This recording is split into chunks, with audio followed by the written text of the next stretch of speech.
Ahoy ahoy and welcome aboard. As always, I'm your Captain Tide. Today we have a new format for the deck list. Let me know how you guys like it below in the comments. I'll remind you at the end, I'll remind you periodically. But I have a whiteboard for our desk now. We got a hand cam, we got two cams. You can see it banking out over here. I'm surprised it banks out over here, but that's fine. I'll figure out how to fix that at some point. This cam doesn't really twist and angle like this one does, so maybe get a different camera. Alright. Today's deck is going to be Korvold, the Fae-Cursed King. We have him right here. Not sure how to really fit this up here yet to show this, but I would like to show it off anyway, because it's a pretty art. This is the Secret Layer art from the Thunder Junction set that my friend got me. Before, I did have a regular one. I keep them together in the sleeve because they're cool. So, with this format and why I'm doing it is this is one of my decks where I have all cards, no proxies. I don't hate proxies. I love proxies. I don't have a printer, though. So I hand make proxies. That's a problem for some people, especially if I go to, my locals, LCSs, conventions. If they don't like that, that's fine. I have a couple of decks that are physical, fully made, so I can play there, and people don't have a problem with it. And I have multiple, so I don't get bored. Right? So that's just a heads up. That's why I'm doing this. I'll probably do some proxy ones, see how that goes. I have this whiteboard. I can write out what they do. I can make it big for you guys. I can, I can draw little guys. My handwriting's not good, though, so. And neither is my art. That's why I make videos and write instead of paint. I paint if I could, but I did not put the practice in, and I don't want to. Not anymore. I like writing, though. I like to practice writing. Should write a script for these instead of rambling. With this format, I'm going to try and keep it a little more condensed, a little more streamlined. I'm going to try to do a section and then a tangent. If something important does come up, like a tech or mechanic that works for this and makes this work, I'll probably have to go into it. That being said, I have a couple in this deck. So, this is the overview of what we're going to do with the deck. We're going to give you an overview of what the deck is and why we do it that way.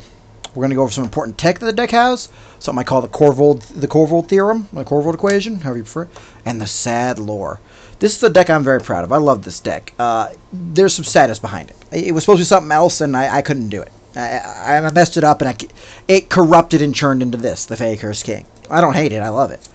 But I do want that deck at some point. I need to fix that. And I'll be doing that on a stream, making that deck. So, Korvold the Fae-Cursed King. What is the deck?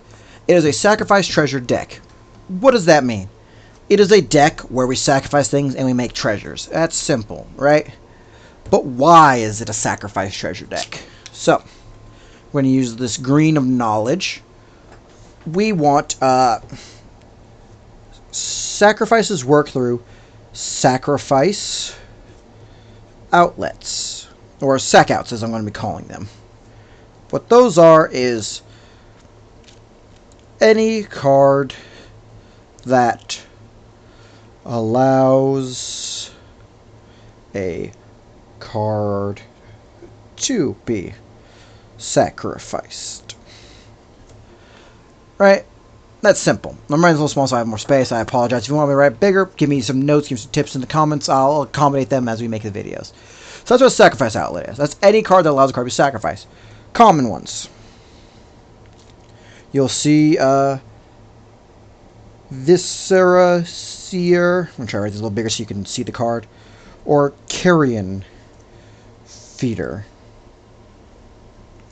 These are both black cards. You have altars, Phyrex, Dementia, or Ashnod. Those are colorless, right? Doing a little waste symbol for colorless. I know there's no dot in there. I like putting the dot in there. Sue me. And you have things like, I just blanked on it. Food Chain Evo Chamber. Evo Chamber. Food Chain. Green. Now, there's plenty of things to sacrifice. Ravenous Super Copper sacrifices on one. It's in the Capenna says, the red one. I forgot, it sacrifices once at the end of turn. There's another Capenna Commander. Zayatora sacrifices once at the end of turn. These are sacrificed on your command. These sacrifice whenever, however, what you want. Now, we have black, green, and color cards. Our deck identity is black, red, green. We could use any of these. The reason I don't want to use these is because these all target creatures, right? And if these target creatures,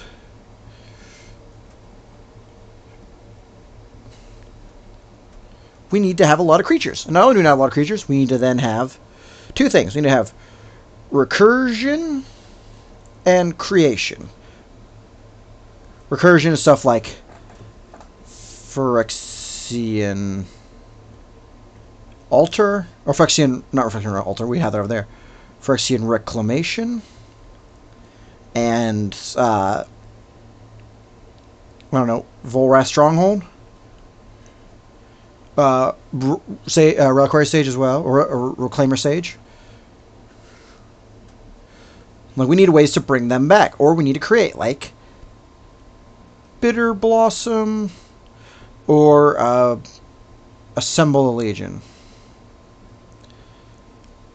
I know you guys can't read these, but I'm trying out this format. Assemble a Legion, right? We need all this stuff to make these work.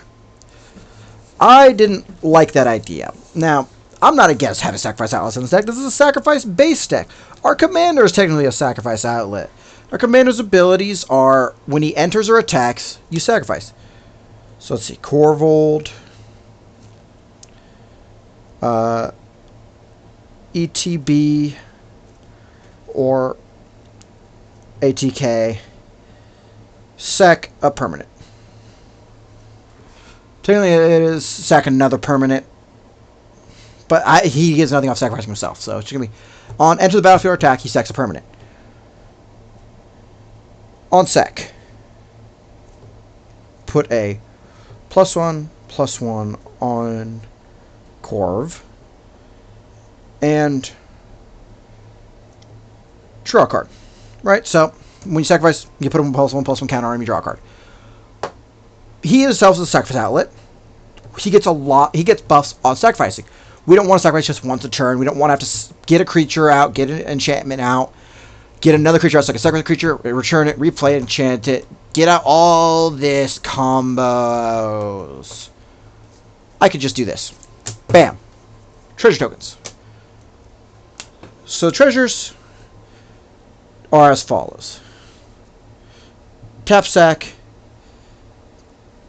add mana of any one color. So, that's why this is a treasure sacrifice deck. I can tap and sacrifice these treasure tokens to add one mana of any color. That sacrifice triggers this, which would then give me one counter on Korvold and draw a card. We'll go over to the equation that involves these in a second, but there is a couple of caveats to this, right? Treasure tokens, through white rules or through some cards that generate them as such, could be entered and tapped. I cannot use it that turn by its own effect. I would then need an outward sacrifice outlet, like Korvold, or a couple others we run in the deck. There are other cards, such as gold, which, gold is the same. The only difference being, it just taps to do that. There's no sacrifice. But gold's hard to come by. Gold is on few and far cards. And while most cards that make treasure tokens make 1 or 2, maybe 3, 20 if you're lucky, this is designed to stretch that. We could stretch the gold, absolutely. But if we lose the gold generator, we lose the gold generator. This deck is mostly made up of treasure generators, because that feeds Korvold. And that feeds the game, right? So, we're going to go over that Korvold equation I keep talking about now, right? Let's do a different color for that. Let's do this deep red, right? Because Korvold's bloody guy. He's a Fae-Cursed king. He's gluttonous now, thanks to, what was that? Eldraine? Yeah, Eldraine's making him gluttonous. So, we're probably going to be spending like 20 minutes on just this overview of why. We've done the what and the why. Now we're going to do the tech. You know, how does this tech work? Call it the Korvold. As burgundy comes out kind of black, purplish. I like it. Korvold equation. So, normally, you would crack treasures. That's the term for tapping and sacrificing them. Crack X treasures, cast thing. Right? Beautiful, right? In this case, we're going to make that thing be a Soccer Tri-Builder, otherwise affectionately known as Steve. Sack Steve. Sack Steve gets you a tap basic land. Now, Steve is 2 mana. He's 1 green, so X would equal 2. Right now, this just crack X because technically these are all individual instances of activating this ability to make the mana. And that's important for the equation. For playing, that's not important. You tell your partners, I'm gonna crack 2 treasure tokens and cast this. They'd say that's fine. Or someone say, actually on that first crack I have a response. I will cast so and so, obliterating all your treasure tokens. You're like, alright, in response I'll crack the rest of these. It's a mana ability, it can stack like that. But for the most part, whoops, cracking you can do on your own. Now, with the Korvold equation, right? With this equation down here as follows. If Korvold is on the field, that's how this equation works. So with the Korvold equation, you would crack treasure. Just 1. Add, say we still have Steve in hand. We still want to be summoning Steve. You're going to add a single green. After that happens, you would immediately get the +1/+1 on Korvold and draw 1. Then you would crack green +1/+1, draw 1. Then Steve, sack, +1/+1, draw 1. Basic land tapped. See, that here is the difference of having Korvold and not having Korvold.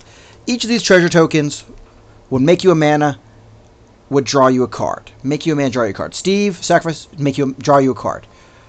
This is the equation. Now, if we didn't have Steve, that's perfectly fine. I'm going to bump into this a lot. I keep forgetting it's here. I'm not used to it yet. Every treasure cracked is a mana and a draw. Meaning, if you do not have something in your hand to play, you do not have anything of value currently, but you have Korvold and 6 treasures. That is 6 potential draws and 6 mana, 2 of each color if you want it to be, to play something. You say, like, you have a bunch of creatures in your hand and you want something to protect yourself. You can draw until you reach an enchantment or artifact that would do it. Every treasure cracked is a mana and a draw. As I sacrificed to get Steve, I got 2 or more draws. I could have chosen to do something different for 2 mana, but I did not. That being said, I still got those extra 2 hands and resource. Resource is key in every game, and being able to generate mana to generate resource at the same time is crazy good. And Korvold is a commander, so those 1/1s stack up quick. If I hit 21 total power on Korvold, he could potentially kill someone. He's a flyer. It's easy to hit someone. Well, it's easier than normal. He's flying. He does start off essentially at a 5/5 because he's a 4/4. When he enters, you have to sacrifice something. So he starts off at a 5/5. And you get 1 card for casting him outside your hand. It's great. It all works out. So once you quickly spend those treasures, just empty spending them to buff him, you still get mana to play things. And what do you play with that? Well, we'll go over that later, mostly in the sorcery section. But for right now, we're going to go over lands. Now, my lands are a little whack. I have 29 lands. Yes, it is smaller than the average guy's deck. You can laugh. But I make it work for me. I could, not be making it work. I could just do something better. And we'll get over that. Now, why do I have 29 lands? Because I have nowhere else to cut. I tend to cut things with no effects if I need to get more effects in here. And the deck works pretty well, unless you brick. But it doesn't everything. It works unless you brick. You don't need 36 lands to win a game. You don't need 29 lands to win a game. You need essentially your colors and some luck. Now, luck is not something everyone has in equal measures. So, consistency is something you can always build in your deck. And having 30, 33, 36, 52 lands consistently make you draw a land. But then you're taking the consistency away from drawing the rest of your deck. So, a third of your deck, your land is good. I should have about 4 more lands, but I don't. So going on, we have our basic lands. I have about 7 swamps, 6 mountains, 5 swamps, 6 mountains, 7 forests. These are just basics. I do not currently run an Urborg or Yavimaya. Like I said, this is a deck that I was building as I had it. Right? Like, building from cards that I owned. And that red's gone. I knew that would happen. I can get that back later. I have something long I can grab with. But so, I don't have those at the time. I do have a bunch of Urborgs. I run a lot of black decks. I do not have one free for this deck at the moment. I would absolutely replace the swamp with an Urborg.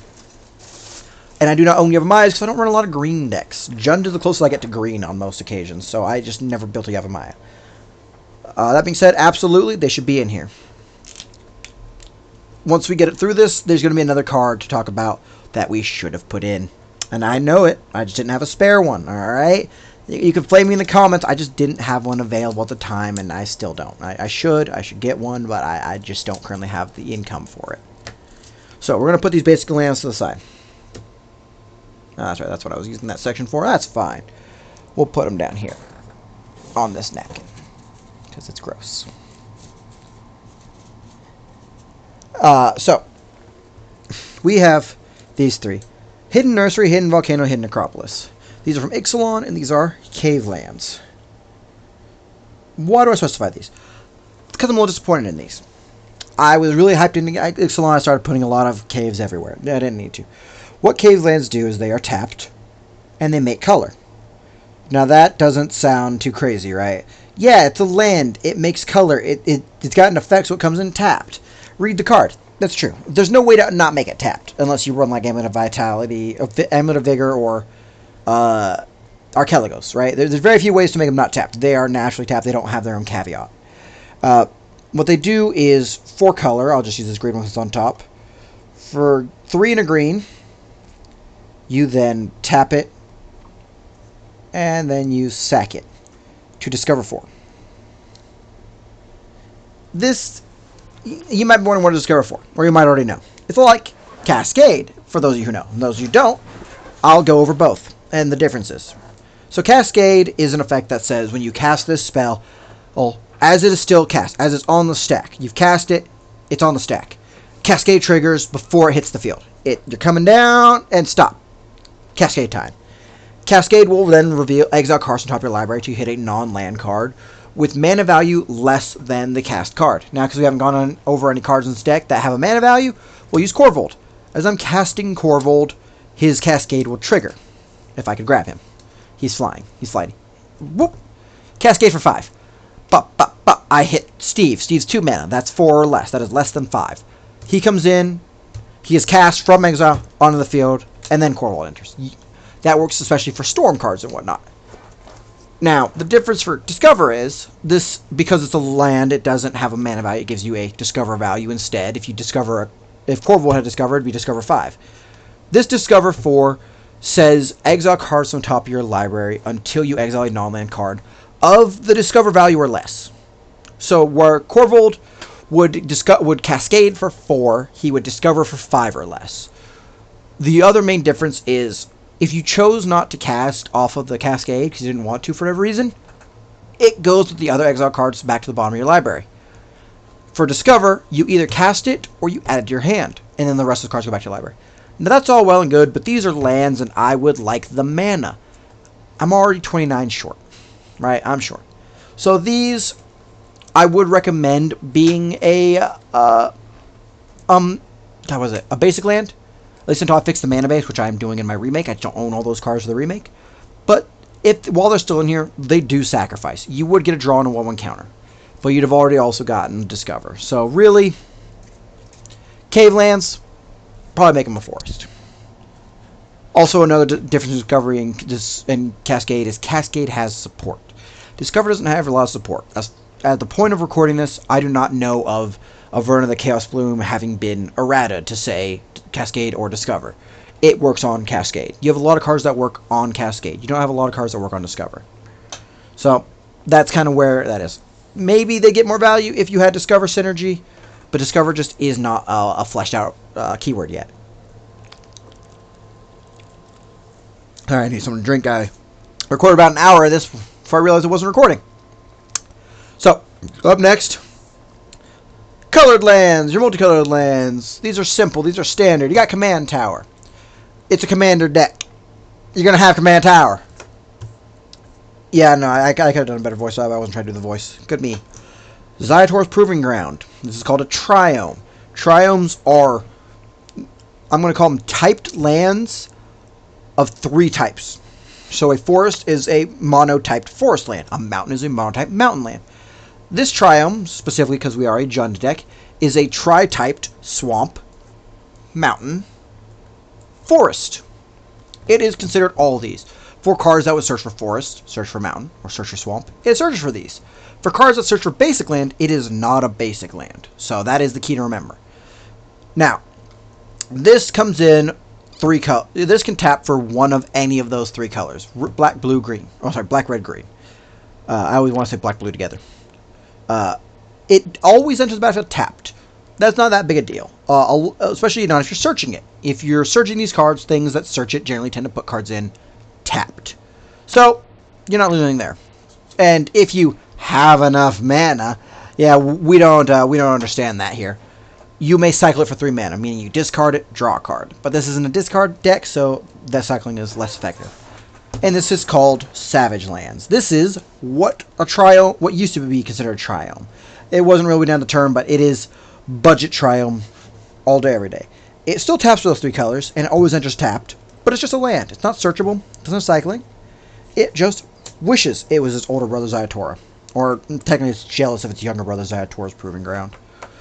But that's why I run these. These are multicolored. They can make us any of our colors. Some other colored lands are what I call conditional lands. We have Smoldering Marsh and Cinderglade. Now, these lands, once again, for the colors they are the lands they are. This is a Swamp Mountain. This is a Mountain Forest. I do not have the Forest Mountain one because I do not own the Forest Mountain one. I was saying that a lot. They tap for the colors on board, either red or black or green, you know.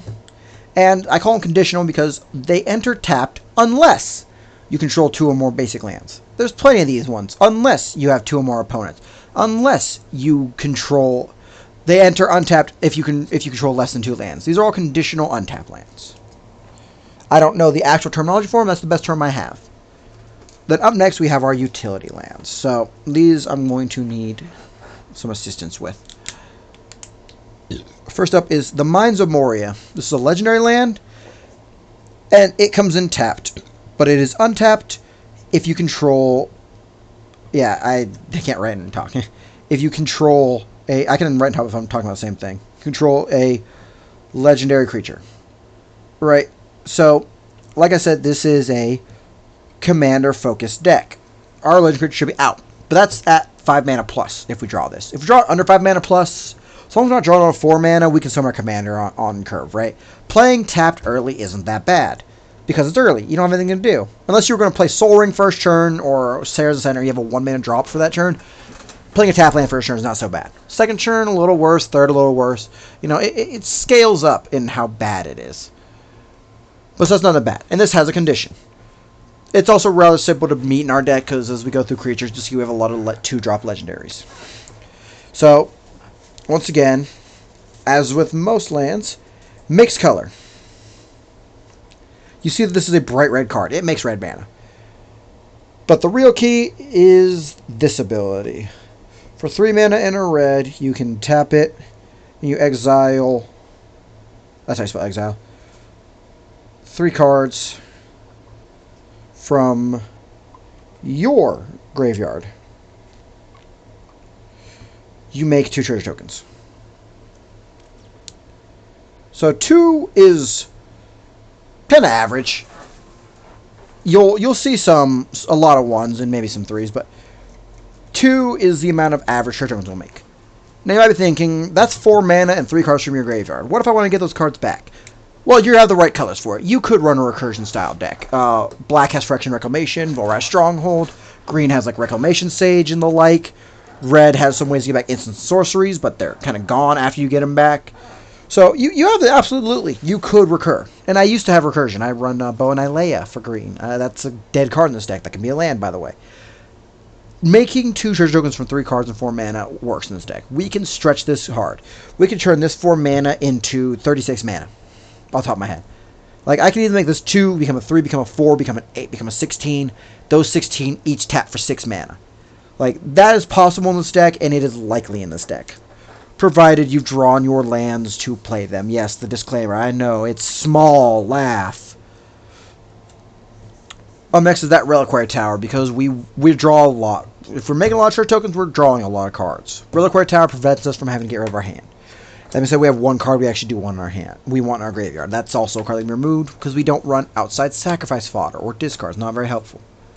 And the last card is Treasure Vault. This is an artifact land. Land destruction is a little faux pas to build a whole deck around, but putting it in there to destroy a bunch of lands and then win off that, that's fine. Putting it in there to stop one person from running with the game, a little less fine, but depending on the situation, people would applaud you for it. Putting 1 land destruction in there just to infinitely hate target someone, it's not fun, right? If you're going to try and do that, just take that to like LCSs or nationals or regionals, ruin someone's day because you spent money to go there and you're trying to win. If you're just playing casually, there's not much place for that. Unless you got someone who's, kind of showing off their $4,000 turn 0 deck and they're making everyone at the casual pod's life hell. What about a land destruction deck? Let them see what $40 and some anger can do. But anyway, tangent, trying to do this. This is an artifact land. Artifacts are a lot easier to target than a land, and a lot more socially acceptable. So you can blow up a land while you hit everything with like a Vandal Blast or something. It makes a waste mana, but it has this ability down here of XX, tap, sacrifice treasure vault. Create X treasure tokens. Now, for those of you who are still learning the game, haven't experienced double X cost cards, the double X cost has to be the same.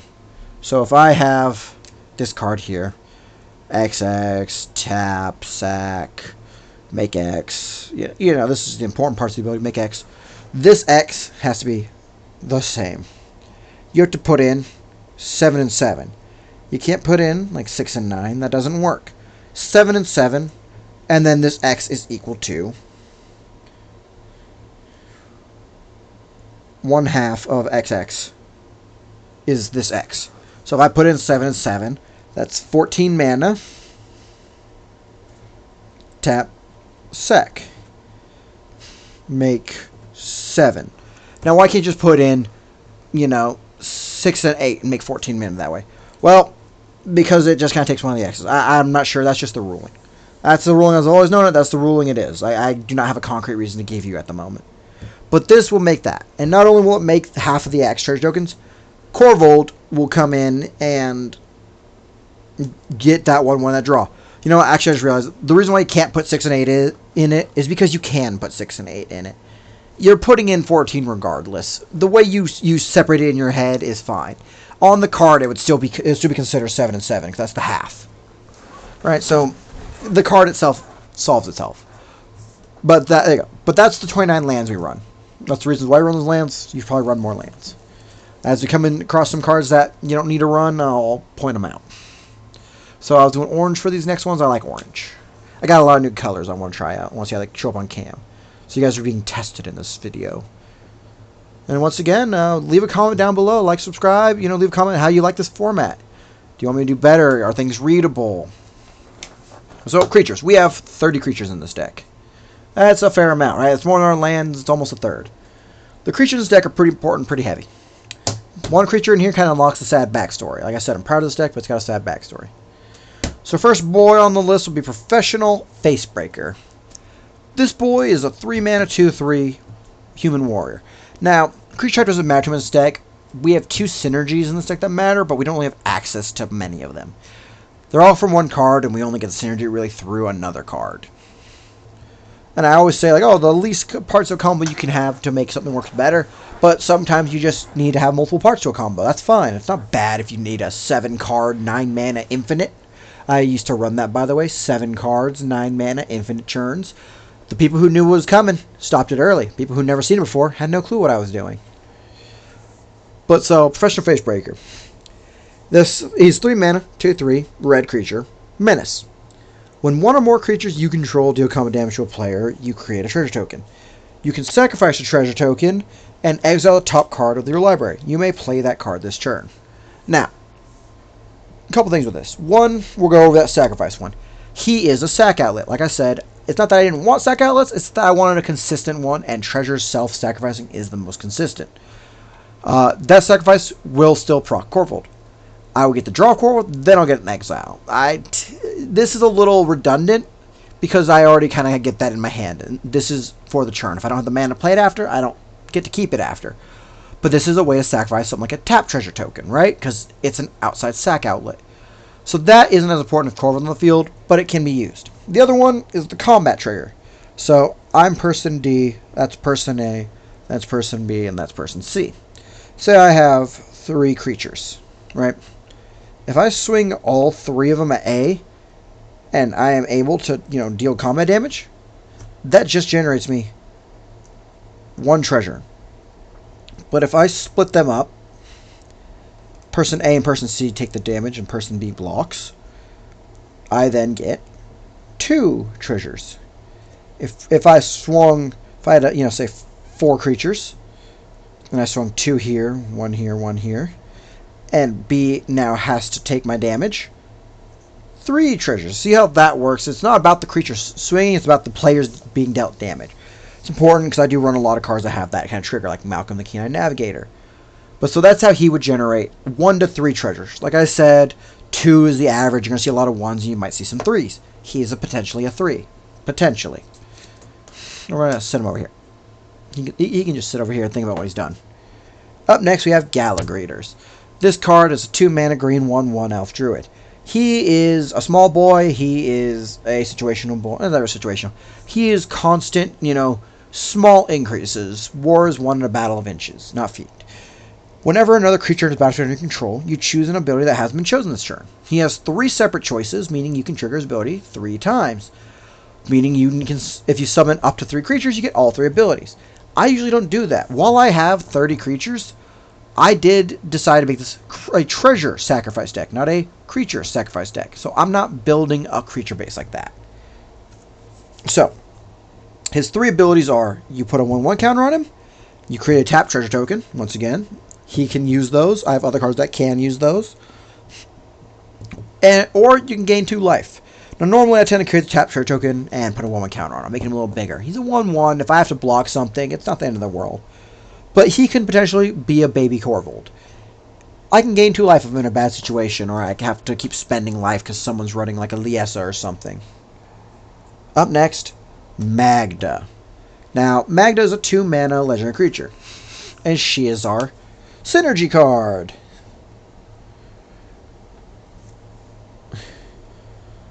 She's not our synergy maker, though. That's what I was trying to think about. She's not a synergy maker. That's a different card. That's Masculine Nexus. So her synergies are this. Dwarves, dragons, artifacts. We run 2 dwarves in here.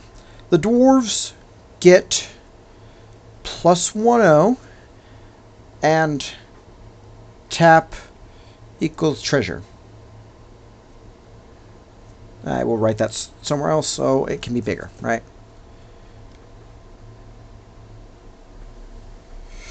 We run two dwarves. I talked about this in the Edward Kenway video. How do you tap something? Generally, through combat. So, dwarves are out. I know there's many ways to do it, like Cryptolith Rights. I did not own a Cryptolith Rights. Cryptolith should be in this deck. I have something budget instead that I happen to own. But Cryptolith Rights is a way to get that trigger going. Now, dragons.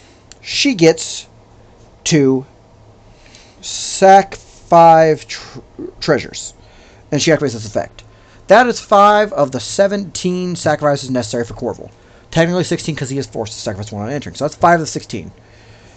You get to search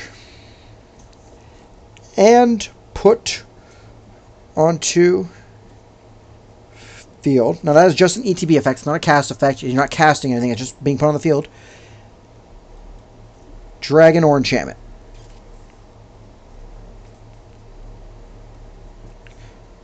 Dragon or enchantment. You can search either of these and put directly on the field. Now, as we go over them, there's some that you probably should already have on the field. You should probably already have Chromatic Lantern and Soul Ring. Some you need on the field, like Terry and Soul Cleaver and Bootlegger Stash. Like, that's to search. There's also a lot of enchantments we need, and the enchantments are going to be a notable card. Note, Encroaching Mycosynth is a great card, but it's huge synergy, but it is blue, right? We do not have the color blue in this deck, so we cannot run Encroaching Mycosynth. I did put this in here, and not in here. I did put this in the Edward Kenway vehicle deck, which has a lot more taps for Magda and makes it so you can search anything. Encroaching Mycosynth will turn all your creatures and enchantments and planeswalkers, anything that's a non-land permanent that you in your deck, in your graveyard, in your hand, on your field, and do also artifacts. You're now weak to things, but Darksteel Forge covers that. That is some great synergy for Magda. But she lets you sacrifice those 5 tap treasure tokens, sacrifice 5 any treasure tokens, grabbing dragons or grabbing artifacts from your deck onto the field. And as we said, we have some good ones. If you don't have the synergy, you want to search something specific, you can grab Masquerade Nexus. That's our Synergy Maker card. She's the Synergy card. Synergy Maker is Masquerade Nexus. We'll go over that when we get to it. Up next, I used him in the demo. I didn't pull him out this time. It's Steve! It's your boy Steve! You know, everyone loves Steve. He's big, he's heavy, he's good. He's Steve. Woo! Steve! Yeah, this guy's simple. He's a 2-mana green Snake Shaman 1/1. Soccer Tribe Elder sacrifices himself. Great effect. He brings out a basic land card tapped. Now, people can interact with that. People can stop it. But, you just generally tend to wait until, it's player C's turn. They tapped out their mana. They can't really do anything about you getting rid of Steve. They waste a removal on Steve for some reason. Boom! Steve has removed himself instead, getting his effect. By the way, if you run a deck kind of like Machias or something, or a deck that utilizes death triggers or whatever, you can put them under your own effect using those altars we talked about. Altar Dementia, Altar Phyrexia, Altar of Ashnod. So up next, we're hitting that synergy block. These aren't all the dragons in the deck, but we do have like 3 or 4 of them coming up. We have Goldspan Dragon. Now, I'm going to bring this up once because it's a little relevant in this deck. Yes, 29. That's the number of lands. I need 2 specific red. This deck can technically run on just 3 mana. But because I have such a low chance of drawing any land, drawing a specific land is harder, making this a little harder to summon. Once I have treasure tokens, I'm good. It has flying and haste, which means that it can start going fast, and this deck can kind of turbo our deck. Whenever it attacks, or whenever it is targeted by a spell, it makes a treasure token. Now, we do not, this is commonly referred to as heroic, and I call it heroic. There might be a little difference in heroic, this is why I didn't get the keyword, but it's essentially heroic. Maybe it's just because there's more effects, though. Heroic is just that one effect, right? This creates treasure. We do not run a lot of buff spell. If we did, we could use that more. But the only real target spells we have in the deck are destruction, or crimes. And if your opponent tries to commit a crime and target and destroy this, you get a treasure token for its destruction. But you do still lose it. So, it's not protected, you just get a little something for it. But really what it has here is this. Turbo. Treasure tokens tap for 2. What I mean by that is, now normally, I'm going to pull it out. I have a couple treasures because it's used to give people treasure tokens, right? I have treasure tokens. They're both Capennas, right? Aren't they nice? Normally a treasure token says, sacrifice this artifact, add 1 mana of any color. Oh. That's where that tab's been. I don't know why I can't grab that. I'll grab that later. But yeah, I knew it. That glare is too much. Yes, you sacrifice and add 1 mana of any color. That's simple. It makes sense. There we go. Fixed it. That's what it does. This says they tap for 2 mana of any one color. Meaning we're in turbo mode. Kind of. We can go hyper, though. All our mana taps for 2. We tap a mana for Korvold, we make 2 green. We tap a mana for Korvold, we make 2 red, then we make 2 black. We have 6 mana, 3 extra cards. We can play almost anything.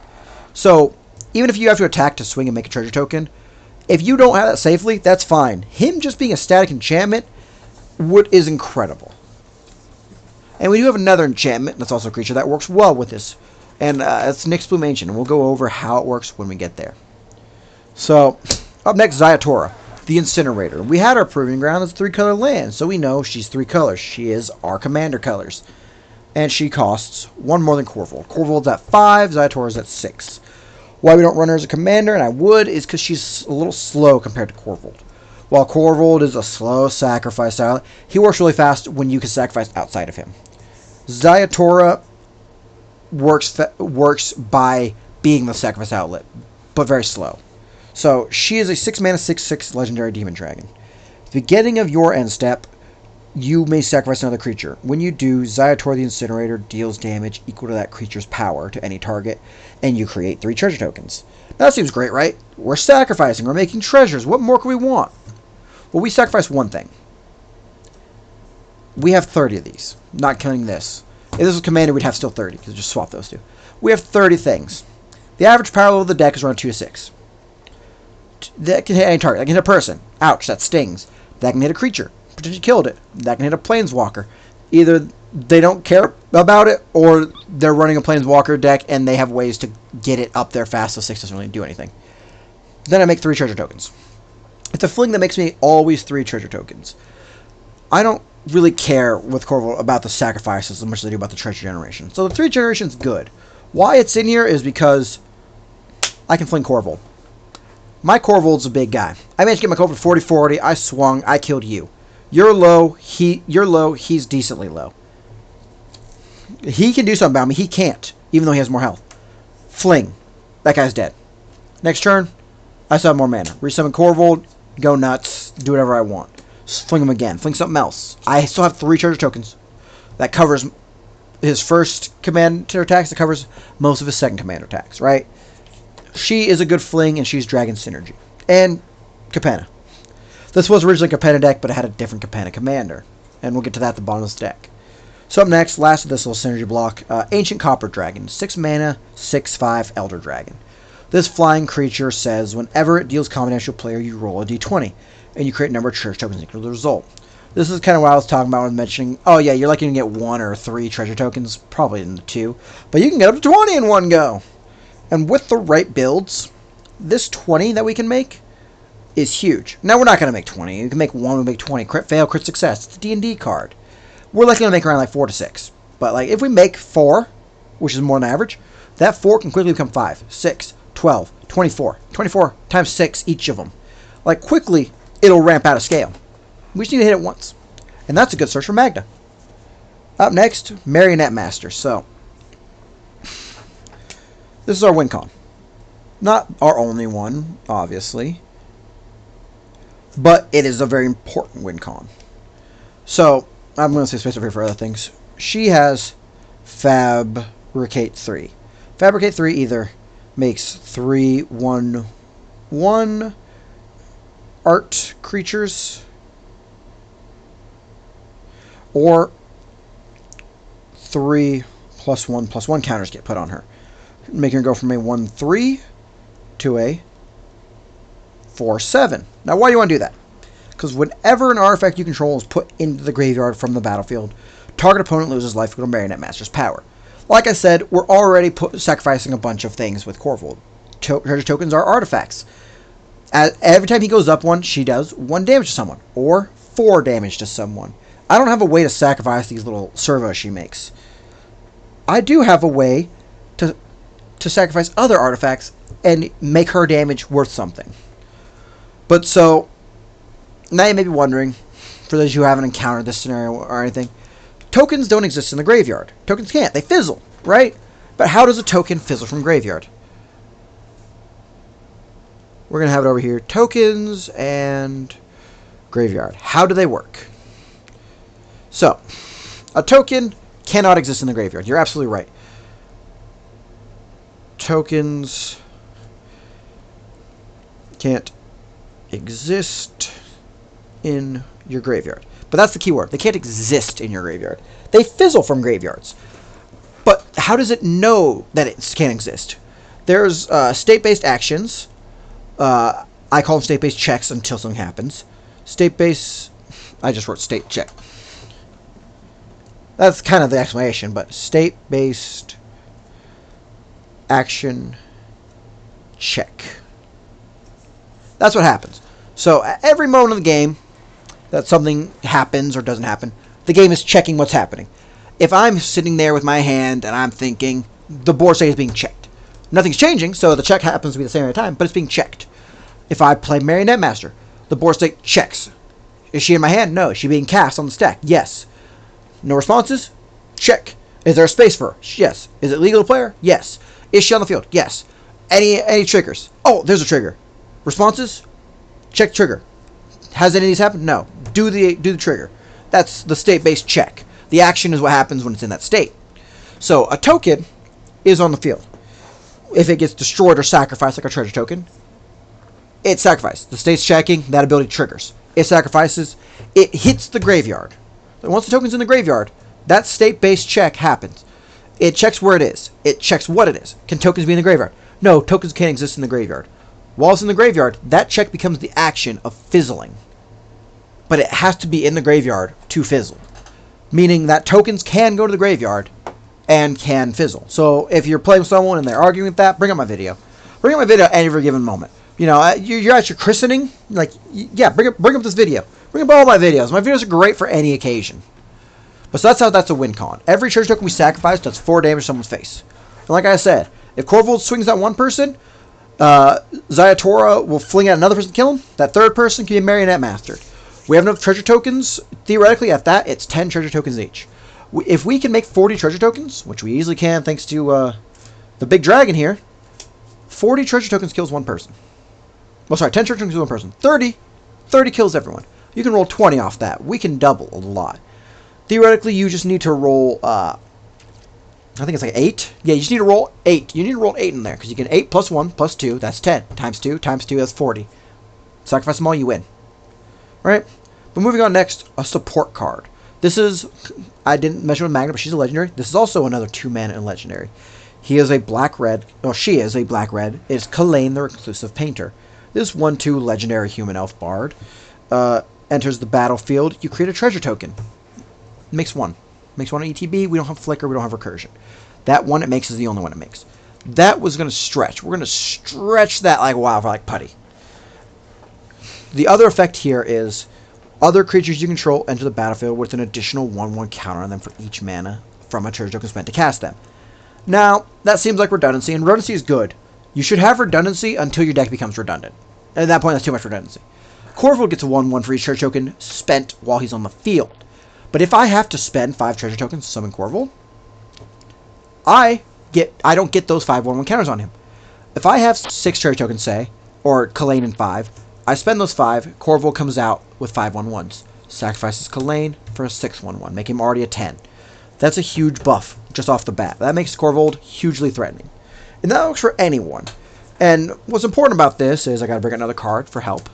This says for any mana from a treasure spent to cast them. Not sure token treasure source, because we have things like Gold Hound. That's a dog artifact creature token treasure, right? It's a treasure still, and it makes mana. So that's a treasure source. Crypto's rights on that makes it a treasure source. Jahira having a treasure tap for a green without sacrifice itself, treasure source. Goldspan Dragon making tap for 2 mana, treasure source. Nyxwin Matron making it 6. If I tap 1 treasure token for 6 mana, and I spend that all on Korvold, that's still 5 mana from a treasure source, meaning he gets the 5/5 off of 1 treasure token. Now, in theory, it's all going to be 1 color. You can use something like Chromatic Orrery to deal with that, but it's all going to be 1 color. Up next, Grim Hireling. Grim Hireling is a 4 mana 3/2 Tiefling Rogue. He's a black creature. He is a low redundancy. He's kind of like... Where'd he go? First card. It's kind of like Professional Fistbreaker. They both have the same effect. Whenever one or more creatures you control do a combat damage to a player, create treasure tokens. Professional Fistbreaker makes 1. Why am I drawing on my finger? He makes 1 treasure. He makes 2 treasures for each. Now, here's where the differences is. Professional Facebreaker at instant speed, which means any time that you have priority, you can use his ability. Grim Hireling's second ability is at sorcery speed. At sorcery speed, for a black mana, you may sacrifice X treasure tokens. That's the cost. Target creature gains -X to the end of turn. So it targets, it removes indestructible things, but you have to sacrifice treasure tokens, which helps for Korvold. You still get the value. But you need an extra black mana, and you need to have priority. That being said, he makes twice the treasure tokens Professional Facebreaker does. So that's a bit of redundancy, but it's worth it. Up next, we have some more redundant boys. We have... Where's his best friend? So I want to do both of them, because we're talking about redundancies. We have Mahadi, the Emporium Master, and Pitiless Plunderer. So these boys are a bit redundant. This boy is 3 black. This boy is 1 black-red. Right? He is 1/4. He's a thick boy. He's hard to remove, right? He's not killing anything if he blocks, but he's hard to remove. 3/3. That's pretty average. He's going to lose with the 3 2s, but he's going to beat the 2 3s, right? Still really hard to kill. This guy right here is... He's not a win constant. We're just going to do legendary, not legendary, right? Here's the differences. He is an end step trigger. He is a whenever trigger. So these are both still triggered abilities. You don't get to activate these whenever you want. A condition has to be met to activate. Mahadi's is an end step. At the end step, at the beginning of your end step specifically, you make a treasure token for each creature that died this turn. That's great, but that's slow, and you can now only cast instances and flashes, right? Pitiless Plunderer says whenever another creature you control dies, create a colorless treasure artifact token with all the blah blah blah. So they both make treasure tokens off the same source. Death. Things that are sacrificed, things that are killed. Pitiless Plunderer will make it right when it happens. Mahadi makes at the end step. But both of them need to be on the field for their effects to activate. That being said, if I board wipe, Mahadi will not see the end step and will not give me the trigger. Pitiless Plunderer will see everything die, including Mahadi, and give me a treasure token for each other creature I control. It won't give me one for himself, so if I have just these 2, I get 1. If I board wipe, and say I have out Grim Hireling, I get 1 here. Play Mahadi, I get 3. I get 2 more, which is 3. If I have all these out, I just get 2. So that's where the redundancy lies. Mahadi is to be played after board wipes. Pitiless Plunderer can be on the field when you board wiped. That's how they're used. That's why they're here. That's their redundancy coverage. Up next is another fun one. Marut. Now, I was talking about Kalane's ability, and, you know, you have the ability to make a treasure token make 6 mana. You know, this is a possibility. Right here. A treasure making 6 mana of 1 color. This is absolutely doable. Treasure tokens can make 6 mana of 1 color. It's doable. You can be made more, just not in this deck, not how I've designed it. 6 mana of 1 color. Alright, that's important. This boy costs 8. He's colorless, he's 8. He is a 7/7. Now imagine we have Kalane back out.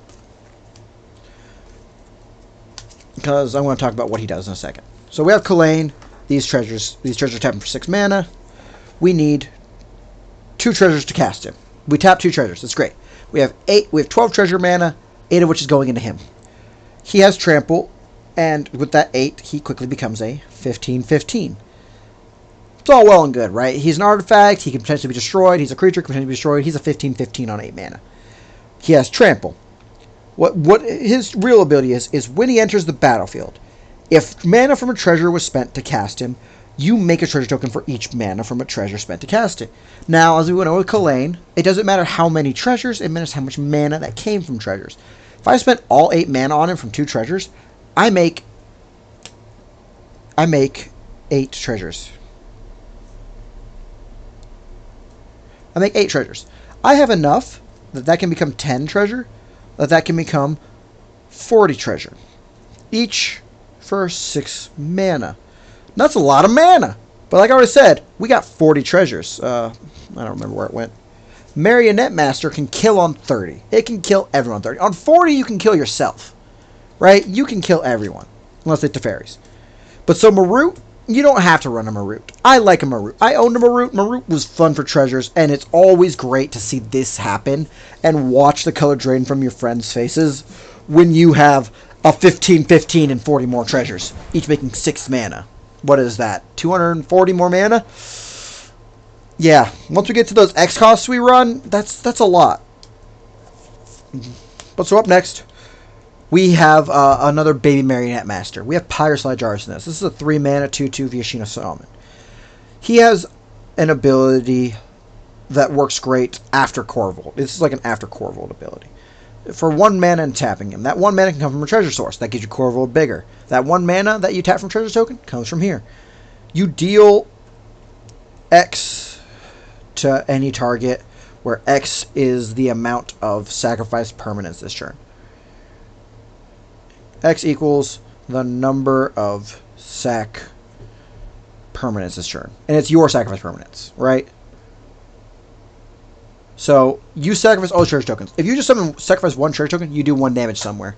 All the treasures that you sacked and got all that value for Korvold, you swung, you Zayatori him somewhere else.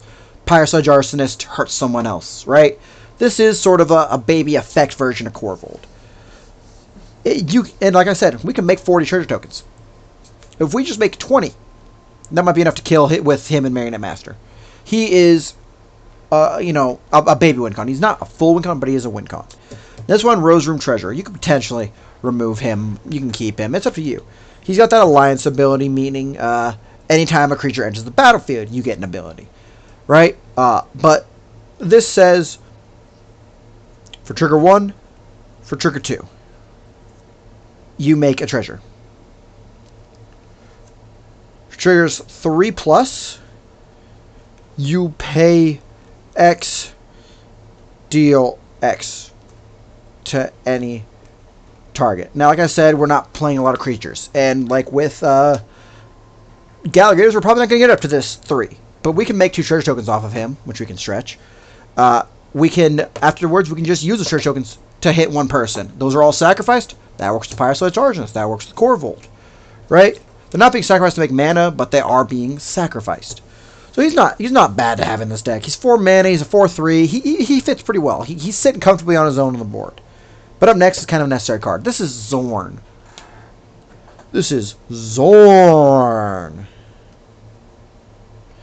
Bow before Zorn. I know it's not kneel before Zool, but it's bow before Zorn. This 3 mana 3/2 elemental from Dungeons and Dragons. They like to eat gems, rare gems and stones and minerals and all that for their lore purpose. What he does is, if you make X treasures, you instead make X treasures +1. Right? So if I make 3 treasures, I make 3 + 1, which is 4. If I make 1 treasure, I make 2. That's kind of where that I made 8 off Marut came from. +1 to 9.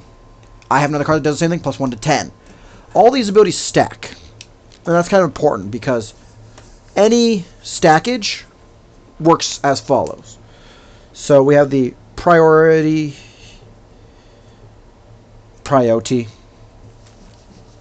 So your priority up prio. So we have 2 different priorities. Your priority, your opponent's priority. If you have every mana double, we're just going to go over this real quick. You have your +1, your +1, your ×2, your ×2, right? That means if I made 1 treasure token, that becomes 2, 3, 6, 12, right? That's the order I would do it in. That gives me the biggest bang for my buck. If your opponent does it, your opponent has charge. Because when these all trigger, whoever has priority gets to kind of stack them. This comes up a lot for burn decks, and it's something that should be covered.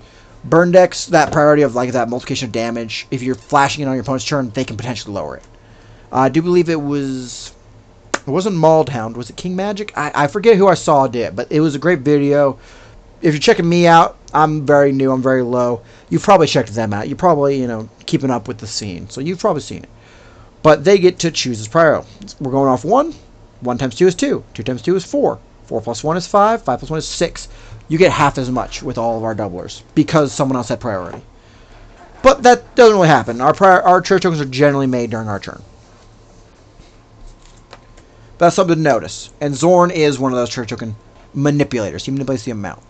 Up next, we have one of our biggest bursts of treasure token generation. While D&D Dragon, Age of Dragon, can make up to 20, Darkside Extortionist makes treasure tokens equal to the number of artifacts and enchantments. All opponents control. Right? So, if you have your full 3 opponents and they each have a Soul Ring and an Arcane Signet, just for simplistic, 6 treasure tokens. They have all that plus a, I don't know, Crypto with Rights each for whatever reason. 9 treasure tokens. They have an artifact land. That's an artifact.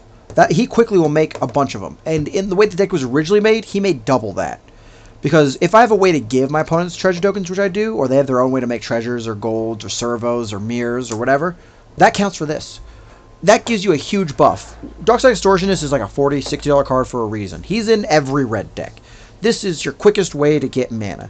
Oh, you're not running a treasure token deck, you're not running a goblin deck, you're not running a pirate deck? Too bad. You want the mana, don't you? Play Darkside Extortionist. But moving on, then maybe sound a little harsh than it's meant to be. Mirkwood Bats. Now, Mirkwood Bats gets to ping someone, which means you're pinging them for 1 damage, right?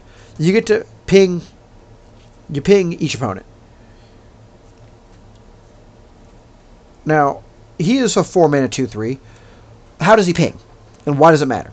He pings each opponent on one of two ways. The first way is when you create a token. I should have done this differently for suspense. Second way is sacrifice a token. And now that is really cool because like like Marionette Master, when an artifact hit the graveyard, like sacrificing your treasure tokens, you got damage. When you sacrifice treasure tokens, you ping each opponent, not just one opponent, each opponent. When you create that treasure token, you ping them. So if you create a treasure token, sacrifice token, create a treasure token, sacrifice token, that's 2 damage each to each opponent, effectively being somewhere from 2 to 6 damage for a treasure token. That's real cool. That's a 4-mana Lord of the Rings card right there. Mirkwood Bats. Up next, Nyxbloom Ancient. Now, this is what synergized for that 6 mana with Goldspan Dragon. This is a 7 mana, 3 greens. Right? That's hard to summon. But he is a 5/5 trample. Now, he is a creature and an enchantment as well. Creature enchant. That means he is, in terms of Pokemon, he has a double weakness. He's 2 times weak. He can be killed easily. But what he does is, if any source would tap... oh.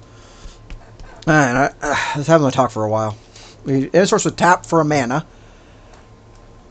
You make 3x mana instead. Alright, so a treasure token taps for a mana. It sacrifices, but it also taps for that mana. That means a treasure token will make 3 mana. With Goldspan Dragon, it makes 6 mana instead. And that means anything that taps with Cryptolith Rights, your creature makes a mana, it makes 3 mana. Anything that taps for mana makes 3 times as much. That's why this is important. That's why it's worth this 2 times weakness. It's worth this 7 mana, 3 green cost. Now, for another card that kind of combos with this, as everyone can clearly read, right? We all know Phyrexian. We all have it in our heads. This here is Vorinclex, Voice of Hunger. Now, is this the best Vorinclex to be used? Probably not. The best one is God, what is Monstrous Raider. Monstrous Raider is the best because it does affect the amount of tokens, not tokens, counters generated. We use counters here, we use counters there, we use counters there. It doubles ours, halves your opponent's, all rounded down. Right, so 1 becomes 0. It's great. This one does that, but with lands. If we would tap a land for here we go, let me just, our land, their land. If we would tap our lands, 2 times tap, which means Nyxbloom makes that 6 times tap. Their lands cannot untap next untap step. There's plenty of ways to get around that. Have multiple untap steps. Don't tap your land for mana, but not everyone can do that. Right? We're making it so if you play lands, you're hurt. Now this is kind of where our low lands come in play. If someone steals it or plays their own Vorinclex Voice of Hunger, they Klex us. We do not use land for most of our mana. We'll be fine, more or less. We can lose lose our land for an extra turn and just supplement with mana. That's a possibility, but that's not always guaranteed. We do have another card in here that also beats Vorinclex. It's great. I love it. It's super cool. Capenna was an awesome set, especially for this. But first, we have Swashbuckler Extraordinaire, another Capenna card. Actually, another D&D card. This boy is a 3-mana 2/2 Dragon Warrior Rogue. Got that dragon synergy again. He enters, he makes a treasure token. The real trigger is that on attack, you may sacrifice any number of treasure tokens you control. You sacrifice one or more treasures. When you do, up to that many target creatures gain double strike during the turn. Now, if you just have him and Korvold's attack, you can sacrifice 14 treasures, buff your Korvold up, and then give up to him, up to 14, which is 0 to 14, double strike. Meaning your Korvold gets double strike. Double strike works great for things like Grim Hireling and Ancient Copper Dragon. Ancient Copper Dragon on combat damage. Double strike gives you 2 combat damage steps. The first strike step and the main strike step. Meaning you'd roll 2 d20s. Grim Hireling says dealing combat damage to a player. You deal it first, you deal it again. Giving double strike in this deck is great, and giving it on sacrificing a treasure token is, once again, also great. Continue with that dragon synergy, we have Hellkite Tyrant. This is a win con. This is a win con just by sitting here. So what he does is he's a 6-mana, 6/5 dragon. Flying, trample, and whenever he deals combat damage to a player, you take control of all their artifacts. Generally, that's not going to get you a lot. You're going to get a couple of mana rocks and whatever. If they have a way to generate treasure tokens or something, that's going to be good. Beginning of your upkeep, if you control 20 more artifacts, you win the game. Like I said, we're not going to steal a lot of treasure tokens from your opponent. This is a great counter card if you know someone's running a treasure deck. But we're not going to steal a lot. We're going to already have 20 treasure tokens. We had a dragon here that can make 20 in one go. We can make so many doublers and triplers and additives that getting 20 artifacts isn't that hard. Hell, we run 13 artifacts base plus treasure tokens, right? It's not hard. And what we take from them can potentially stop them from interrupting us. But moving on, we have Tireless Provisioner.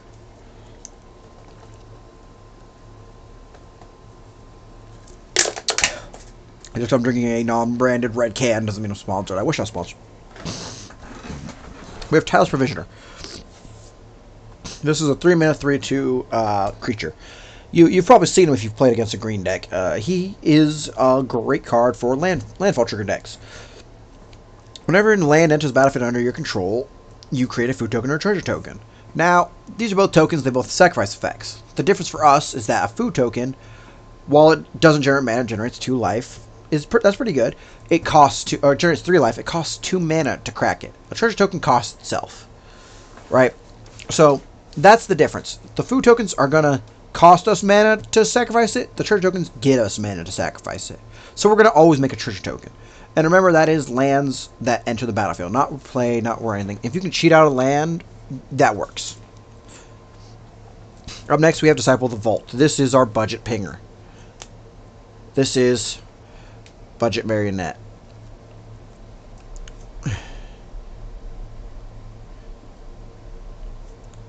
This is Marionette's Apprentice before Marionette's Apprentice. This is a 1-mana 1/1. It doesn't do anything based on its power. It just says when an artifact is put into the graveyard from play, which is yours or your opponent's, each target opponent loses 1 life. So you can constantly ping people for treasure tokens going to the graveyard, yours or your opponent's. But my opponent has treasure tokens. Oh, they're gonna have treasure tokens. Once we get in this deck, you're gonna see why your opponent's having treasure tokens is kind of a mechanic that happens in this deck. And there's a sad story behind it. But anyway, something not sad. Jeline the Plunder Queen. Jeline the Plunder Queen is awesome. I love this card when it first came out. It's a 2-mana red-green legendary human warrior. She is kind of a wimp. I love her. I love big, strong women. She's got muscles. She's got a cool cabbie hat. She's got beautiful red hair. Golden gauntlet. It's awesome. Yeah, she's a 2/2. She's a 4-mana 2/2. And she gives your opponents treasure tokens. Whenever any player attacks one or more of your opponents, that attacking player creates a treasure token. This is an incentive not to attack me. It's a bribe. You attack him, you make a treasure token. You get a little stronger. You can have a little more resources to pay for things. You attack me, you get nothing. I attack him, I get a little stronger. And like Zorn, I'm just going to write this, you create. If you would create a treasure token, or yeah, if you would create one more treasure tokens, you create one additional, meaning it's another additive effect.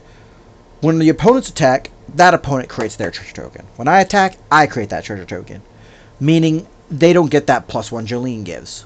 But if I have a Jolene and they have a Zorn, they do get a +1 because they created it.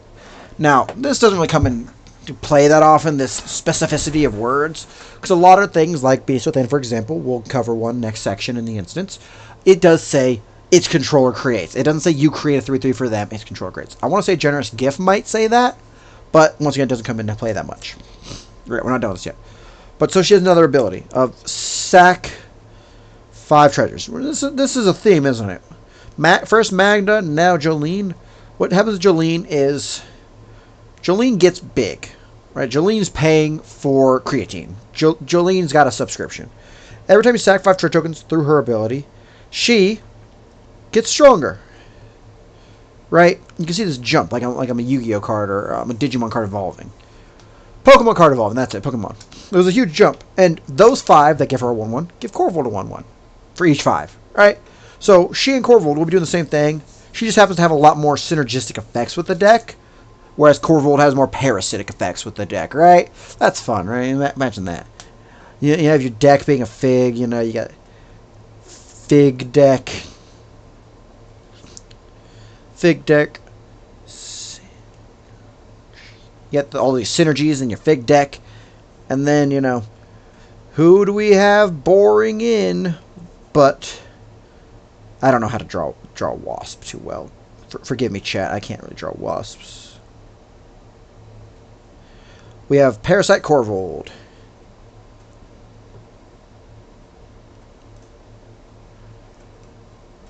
You think you're getting a nice, tasty Fig synergy deck? Bam! You bit into a Korvold. Gross.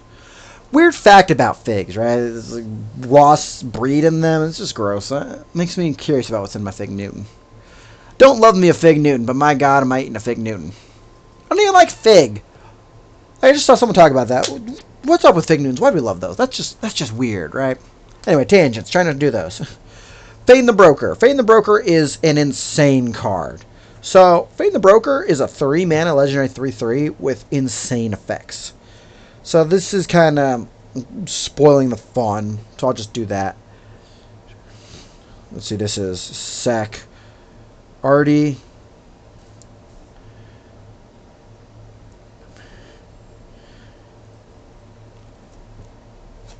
Remove counter from... Whoops, I don't want to... Do not want to underline that. That's going to have to be removed properly. I want to underline that. So like these are his 3 effects. You can tap sack a creature. Tap remove a counter from a creature. I'll just erase that now properly. As a creature you control. Or you can tap sacrifice an artifact. So if you notice, these are all tap effects. Meaning he can do 1 a turn. But I have this one down here. It's just a mana effect. What does mana effect do? It untaps Fane the Broker.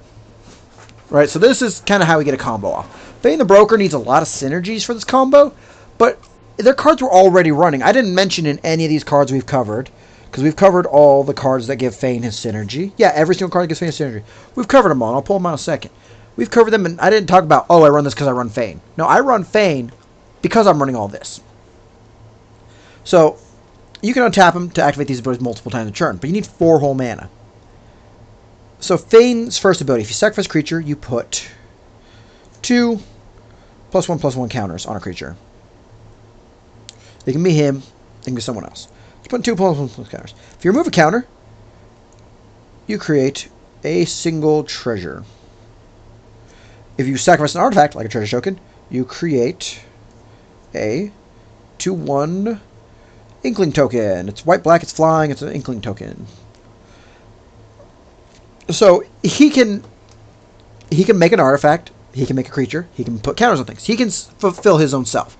You just need to get started. Korvold's going to have counters. I'm going to have treasure tokens. I might not have a lot of extra creatures, but I'm going to have some. he can start fulfilling his own needs as he goes by. He just needs somewhere to start from. And if I am being honest, where he is likeliest to start from is he's going to start from remove a counter or sacrifice an artifact. He's never going to be sacrifice a creature to start with. But so that costs a lot. We need about 4 mana or so to start his combo.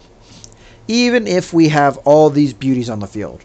We have Zorn and Jolene giving him an additional 2 treasure tokens on making. Each treasure token making 6 mana. That's still going to be a little hard, right? So, we sacrifice a treasure token. We make an artifact. We tap one. We make an inkling token. We tap one treasure. We have 2 blue mana floating after we pay this. We sacrifice that creature, put 2/1 counters on him. We have 2 blue mana. We sacrifice a second treasure token. We now have 4 black mana. We tap, remove a counter, create a 1, create 2, create 3 treasure tokens. That last 4 mana floating, untap, remove the second counter, create 6 treasure tokens. And then I use 2 of them. Well, I use 3 of them to do this whole concept again. And so forth. So I'm making 3 treasure tokens for every 3 treasure. I sacrifice 3 treasure tokens, make 6. That's this. That's not even including the fact that I have doubling season and parallel lives here. Doubling the treasure tokens we make. Instead of making 3, we'd make 12. And so all this seems like so much daunting. But once your deck's set up, doing what your deck's doing, this isn't that bad. Like, you're already doing this. This is actually good to know for this setup. Lands, I don't really write that much about. They're lands. They're self-explanatory. Creatures, I kind of have to write a bit about. So up next is that Dwarf Synergy, the only other dwarf in the deck. Skullport Merchant, a 3-mana 1/4 dwarf citizen. When she enters, she makes a treasure token, and for 1 and a black, you can sacrifice another creature or treasure to draw a card. As I've been playing, I've been less liking this. The Dwarf Synergy doesn't matter. The creator treasure token is good to start, but it could be something different. It could be a land. It could be a land. And to pay mana to sacrifice a creature or treasure, I'm not sacrificing creatures, and I can sacrifice treasures regardless and get the draw for Korvold. This just doesn't come in handy. Skullport Merchant.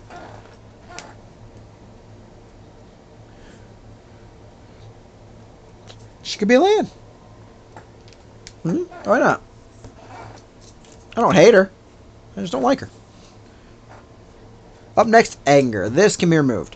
Anger is a 4-mana 2/2 incarnation. It has haste, and as long as you control a mountain, and Anger's in your graveyard, all your creatures have haste. I don't have ways to get in this graveyard. I don't sacrifice any. I don't really sacrifice creatures. I sacrifice artifacts. He's a little dead. I don't have much discard. So yeah, he can be a creature. He can be anything else you want. So we're gonna hide that card. You've seen glimpses of it. We're gonna go for Old Gnawbone, a 7-mana 7/7 dragon, legendary dragon. Now Marut was the highest at 8. I do believe we had another 8 with Vorinclex. Yeah, Vorinclex was an 8, but 7's pretty high up there. This is a flying dragon, obviously.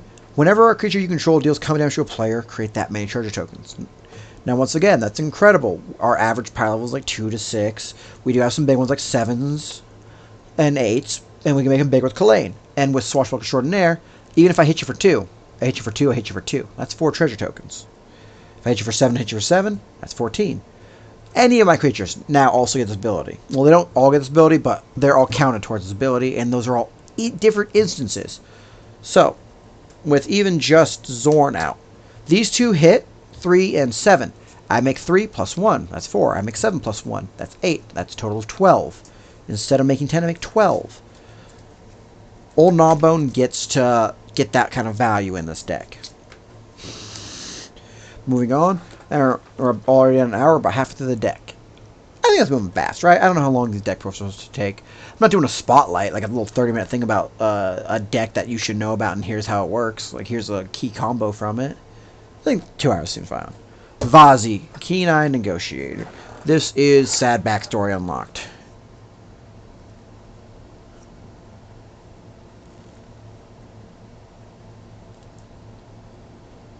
So, Vazi was the original Commandos deck. She is a 2-mana black, red, green legendary human advisor 3/3 command like Korvold. She's a little weaker, same cost. What she does is she has haste and 2 effects. The first effect is when you tap her, target opponent creates X treasure tokens or X the number of treasure tokens you've generated this turn. And whenever an opponent casts a spell or activates an ability, if mana was spent from a treasure token to activate it, put a 1/1 counter on target creature, then draw a card. So she kind of like the opposite of Korvold. Korvold puts a 1/1 on himself and draws. She'll put a 1/1 on Korvold and draw. But that's your opponent using it, and that's not per treasure token used on that spell. It's per spell that used treasure tokens. The opposite of something like Kalane's effect. Meaning, you're kind of using politics. You give them treasure tokens, but if you give them 5 treasure tokens and they spend 5 treasure tokens on one spell, you only get 1 effect, right? And so I was running this as a politics deck, and I was running the wrong politics.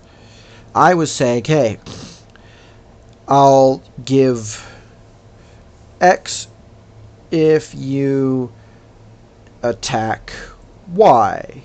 That's not how you make a Y. An alchemist symbol right there. If you attack Y, don't attack me for X turns. I'll give Y. Right? Like, that's the kind of politics I was making. That's not the politics you're supposed to make. So, one, the little quick little tidbit, that little combo. If you tap this, you give your opponent 5 treasure tokens. They have 5 treasure tokens. Play Dockside Extortionist. They count those 5 treasure tokens. I make more treasure tokens. They don't get that. I've already given for the turn. That's how you cheat the deal. You give them, and then you make more for yourself. But politics only works if people agree to it. And politics to have you fuck with someone else, that pay someone to fuck with them, like goading, tends to make you a target, makes you an enemy. And this also isn't what I'm supposed to do, because that doesn't help with this second effect. Reality of what you're supposed to politics is you're supposed to go cast X spells with the Y I'll give. You're supposed to do stuff like this. Like, hey, I'll give you 4 treasure tokens if you'll cast 2 spells with it. I'll give you 2 treasure tokens to cast a spell with using treasure tokens. Yeah? And then you get the bonus. But that is still pumping up your opponents. You need to build defenses. You need to build creatures. We have black, so no mercy. You need to make it hard to attack you. Or make it so that way you give them so much value, like tempting contract and stuff, that they don't want to attack you until they can win the game entirely. But then how do you deal with that? Well, you'd want to run something like Mana Gorge or Hydra or Forgotten Ancient. So they're still casting spells. You're still pumping up. You're building a bigger and bigger board. Vorinclex Monstrous Raider and Doubling Season. All those counters are getting bigger and bigger. Right? You'd want to start building counters and just making your board giant. But then you're weak to a board wipe, right? How do you deal with a board wipe? Well, you deal with a board wipe the same way you would everywhere. Heroic Intervention. You don't have access to really many counters, but you could potentially protect your board other ways, like Cauldron. Cauldron of Souls, gonna persist. Right? Like, you could work this. You could do this. You could do this. But this is the style of politics you need to do, and I wasn't doing that. So I kept trying to build more aggressive, build this, build that. I put Korvold in the deck normally. And then it kind of merged into this aggressive sacrifice Korvold deck, as opposed to the give you Vazi deck, the control your actions Vazi deck. So that's kind of why I was sad. I really wanted Vazi, and I'm working on making a Vazi, but it's not where it should be. That being said, Vazi is currently getting replaced out of this deck, so I can make the Vazi deck. What card should you replace Vazi with? Vraska the Silencer out of the Thunder Junction set. Vraska the Silencer is where it's at. That is a card right there, folks. That is a card. And it technically makes a treasure token. So up next, we're going to do our... What is a magical color? How about light blue? I don't have blue in the deck, but is a spell-slinging color deck. Blue's in there. This isn't that light. I wanted this to be lighter.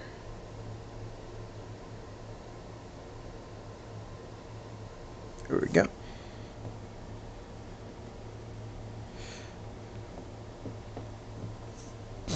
We have only 5 instances. This is a quick one, right? Everything here is quick. It's less than 10 cards on average. So, instance. What instance could we possibly run? I'm going to bring that in order to talk about them. Yeah. We run 2 tutors. Worldly Tutor and Vampiric Tutor. Now, the main differences between tutors is what the colors search for. Green searches for creatures, blue searches for ancients and sorceries, white's artifacts and enchantments, red doesn't really have a tutor, has gamble, closest thing though, and Vampiric Tutor searches anything.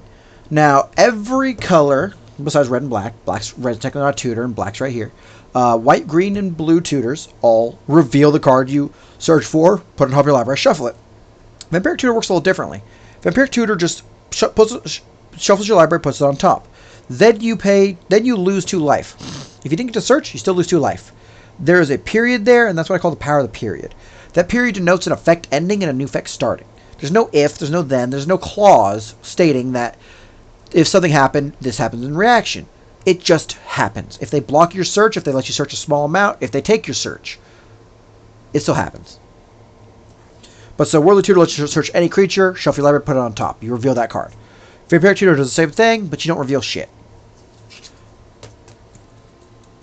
That's why those 2 are in here. Up next, we have Riveteer's Charm. This is a cool art. This is colors. This costs 3 mana. It is black, red, green. It is an instant, so it's cool.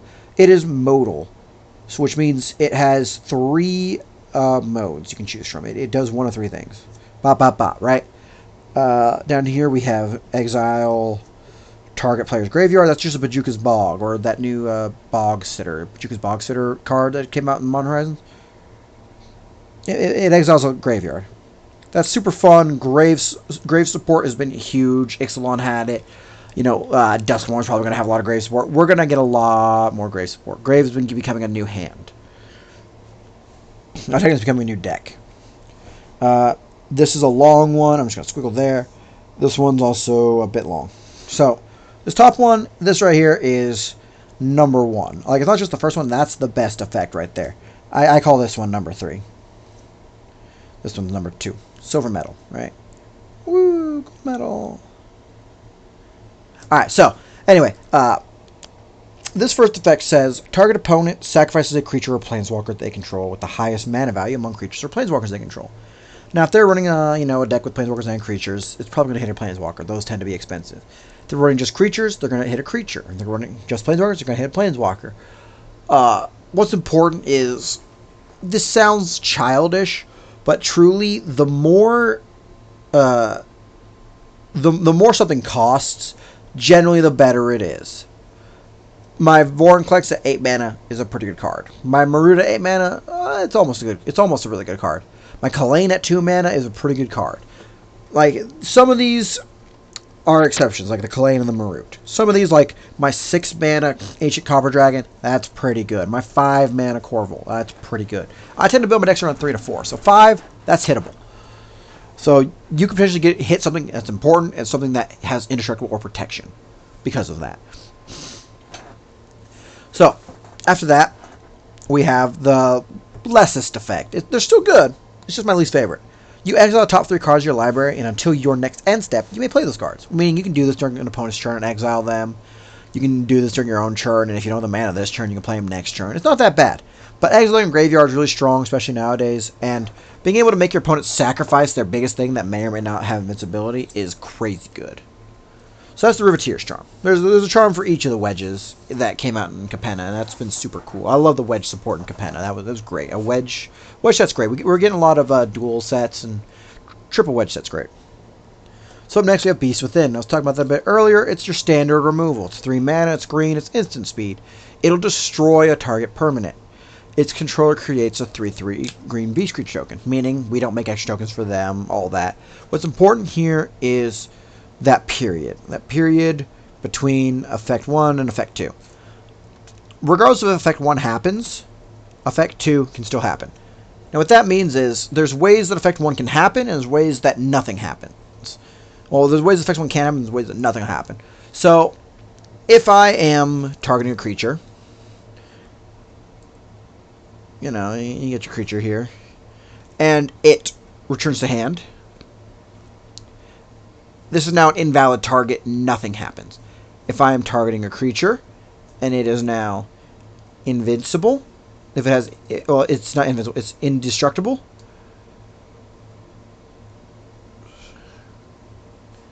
it is still a legal target, it just can't be destroyed, they then make the creature. If it gets hexproof, it can no longer be targeted. It is no longer a legal target. Well, it still is targeted. It's just not destroyed. You still make the creature token. I do believe the hexproof one, they still make creature token. Indestructible? Yes. Well, indestructible? Yes. If it's indie, yes. If it's on the field anymore, it fizzles. And up next we have Big Score. Now Big Score has some clone cards. It also has Pirates Pillage and Unexpected Windfall. Now these all do the same thing. These are, whoops, I asked this for simplicity.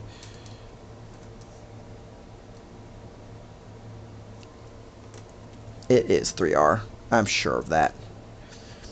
Now these are all the same.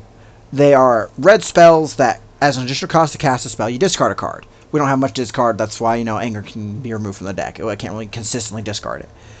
You draw 2 cards and create 2 treasure tokens. That's great. We're making treasure tokens. That's what this deck wants.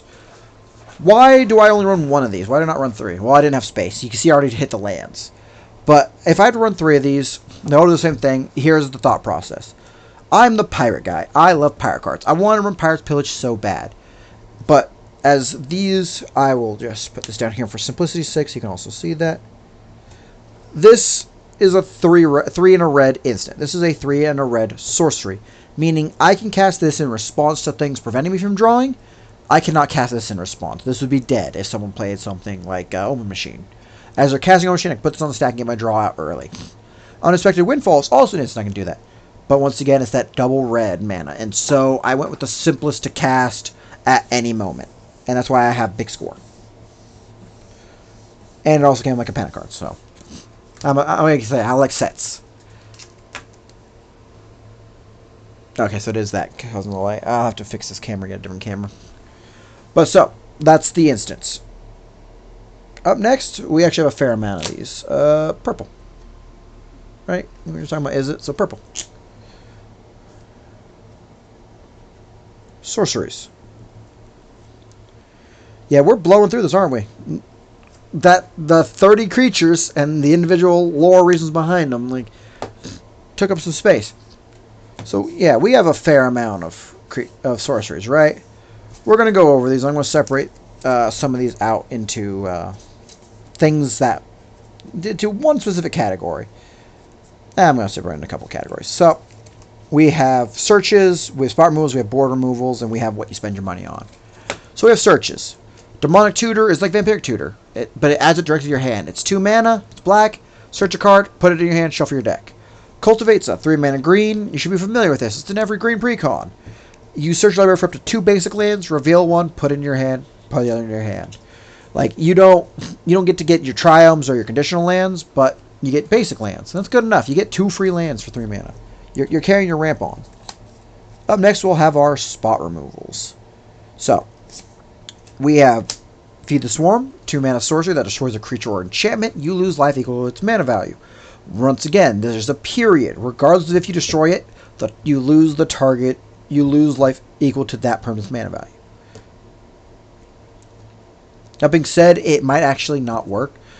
I'd have to check into this, or you should check into this, because I'm probably not going to make an amendment to this video. Destroy target creature or enchantment and opponent controls. You lose life equal to that permanent's mana value. That permanent is referring to the one that is destroyed, or at least the one that is targeted. So, Hexproof probably wouldn't work, but Indestructible, you might still take the damage. We have Vandal Blast, 1 red mana sorcery that destroys target artifact you don't control. If you overload it by playing 4 mana in a red, you change target to each. Destroy each artifact you don't control. Afterwards, the last spot removal card we have is Grim Bounty. 2 mana, black sorcery. Whenever you destroy a target creature or a planeswalker, then you create a treasure token. Like we said, as we've shown with the +1s, that's 3 treasure tokens for 4 mana. That's not bad. Up next, we're going to have our board wipes. Toxic Deluge and Blood Money. Now, Toxic Deluge is a classic black board wipe. This is something you should be familiar with. You should be seeing this. It is good. You should be running this. Your podmate should be running this. It is a 3 mana black sorcery. As an additional cost, pay X life. All creatures get -X on a turn. Now, we do have Gala Greeters giving us a bit of health every so often. We could make food tokens off of Visioner. But that's not why you run Toxic Deluge. You're not running because you have healing. You're running it because you have health to use. You have 40 health. And let's be honest, you're not going to spend 39 health on a Toxic Deluge. The most I've ever spent on a Toxic Deluge is like 26. And that's because someone built a big board of big creatures. It was a Chaos Crusade deck. You're spending like 6 or 7. You're wiping most of the board, if not all the board, on 6 or 7 health. Maybe 8 even. You pay 8 life. All creatures get -8, -8. As long as they have 0 toughness, it doesn't matter if they have indestructible, hexproof, or whatever. They have to get sacrificed or removed from the board because they do not have a health. But next we have Blood Money. At 7 mana, this is actually a considerably weaker board wipe by the terms of what it can remove. It is 5 and 2 black. It is a sorcery. It destroys all creatures. Creatures that you can regenerate creatures, you can give them indestructible, you can flicker them. Right? There's plenty more ways to stop this, to protect your creatures, than there is for this. But for each non-token creature you destroy, you create a tap treasure token.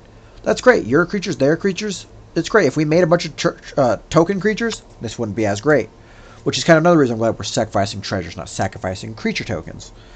But so, this has great synergy with something like Revel in Riches, which we have for a win con, and something like Pitiless Plunderer and Mahadi. Now, it's a little expensive, but if you have Pitiless Plunderer, you can use it.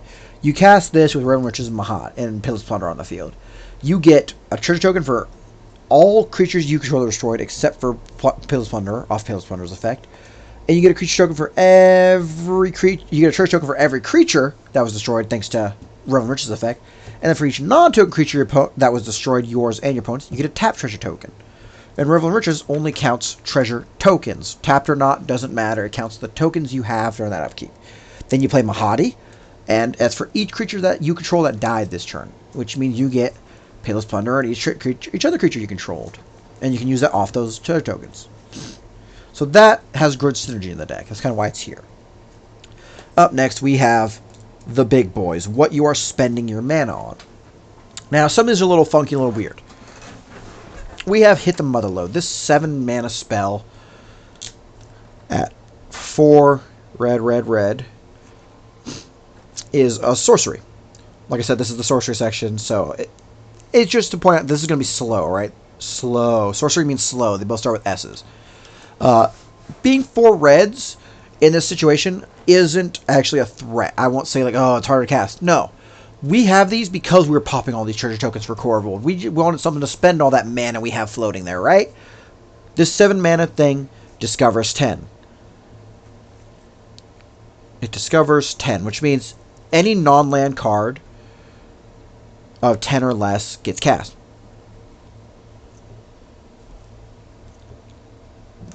From what we exiled from our library.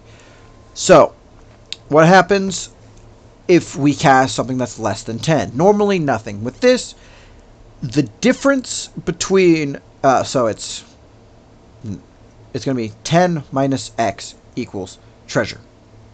Right? There's an equation to this. It just says equal to make treasure equal to difference. That's what this is. Whoops. It's tapped treasure. But like I said, we have many ways to use this. For certain cards that can be removed in this deck, there's the new Jolene and the new Magda. They work pretty well in this deck. Put them in. You make tap treasure tokens. Our CMCs of what can be hit at any point in this goes from 0 to 8. Meaning we can get anywhere from 10 to 2 tap treasures. Right? We can get anywhere from 10 to 2 tap treasures off casting this. Likely, we're going to get like 6. But that's still fine. We cast all these treasures and we have ways to tap those tap treasures. So this isn't the end of the world. This is kind of our weakest way to spend that mana we have off Korvold, but it's a way to spend that mana we have off Korvold, right? What else are we going to do? Just let it burn? Thank God mana burns the thing unless your opponent's playing Yarok. Or Yurlok. Up next we have Cut and Ribbons. Now this is kind of a fun set of cards. This is the 2 set. Because there's an aftermath, meaning this has to be in the graveyard to cast. Likely meaning you cast this. So there's the commit. There's like commit to memory. There's life and death, or life or death. You know, you choose one of them, and that's it. You get both of them. Like this is a 2. So that's what this means. That's a 2. So cut just kind of deal 4 to a creature. This will kill pretty much most creatures, right? 4 toughness. That's a pretty tough creature, but that's like an average toughness. 2 to 4 is like an average toughness. This will kill any creature. This will kill your anger if you really need it to, because we need it in the graveyard. While it's in the graveyard, Ribbons is X black black. Like I said, this is to be cast while we have a bunch of mana. So the life doesn't really matter. Right, it doesn't deal. Just straight up, each opponent loses X life. Now, the reason it's kind of set up like this is because this has an aftermath effect. Aftermath means it can only be cast from the graveyard, meaning it can only cast in the aftermath of cutting someone. You're cutting someone 2 ribbons. You don't actually have to cast cut. You can discard this with, like, big score or whatever. Oops. There's plenty of ways to use this. You don't have to do it that way, but you could. But this is going to spend all that treasure mana, potentially just straight up win con someone. Right? Forgot to draw that. Woo! Win con crown. You get the crown. I should probably save that effect for Monarch, but I don't have that. I should also probably put effects in these videos, but I'm not editing them currently. I'm just giving you what I make. Up next, Genesis Wave. This is a green triple card. It reveals X, and you put out X number of permanents. You reveal X from top of your library. You put, very important, X permanents onto the field. Anything that wasn't put on the field, like an instant sorcery, goes to the graveyard. Now, a perm is a creature, planeswalker, art, enchantment, or land. This is how you cheat out lands in this deck for a Tireless Provisioner. That is a permanent. It does not have to abide by landfall rules because you're not the one playing it. This is what's playing it. So that's one thing we can play. We can spend all the treasure on. If we can't kill everyone off this one Korvold pop and this one Korvold swing, Genesis Wave to set up for the next turn. And finally, Exsanguinate. X black black. Each opponent loses X life. You gain equal to life lost. This way. So if your opponent like pays to prevent it somehow, I don't know, can't think of a card that gives that mechanic, but that's just a situation. You don't get that. If each opponent loses 40 off of this card, you heal 120. If one opponent loses 40, and that's the only person you have left, you heal 40. Right? You see how this kind of works? That's what it means by you gain damage equal to life lost this way. It's not you heal X, they take X, you heal X. They take X, you heal however much the total damage dealt was. So that's sorceries. That's where we're going to spend all that money from that Korvold equation, right? As we're just empty cracking treasures to generate Korvold bigger and bigger. What do we do with all that mana? Well, we cast Exsanguinate. So you just kind of cast Exsanguinate in any deck. We can also run Torrent of Hailfire, but once again, I do not have a Torrent of Hailfire currently. I have an Exsanguinate. So up next, we're going to do... What's a super color? I don't think I've done pink for anything yet, right? Let's do pink, chat. Super color, super friends. Planeswalkers.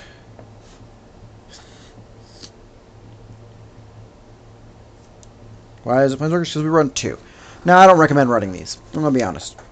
These should be removed from the deck. You should find something different. Maybe lands. Maybe those 2 new Magna Jolines. So what these do is, this is Xenagos. This is Karn. Karn the Great Creator. Karn the GC. We're just going to call him Karn the GC. He's 4 mana. 5 loyalty. That's a shit loyalty. 5 loyalty. 3 loyalty. 2 red green. Xenagos. Reveler. Now Xenagos actually has a god form. I don't care about that. This is Zenny. So Karn is pretty shit.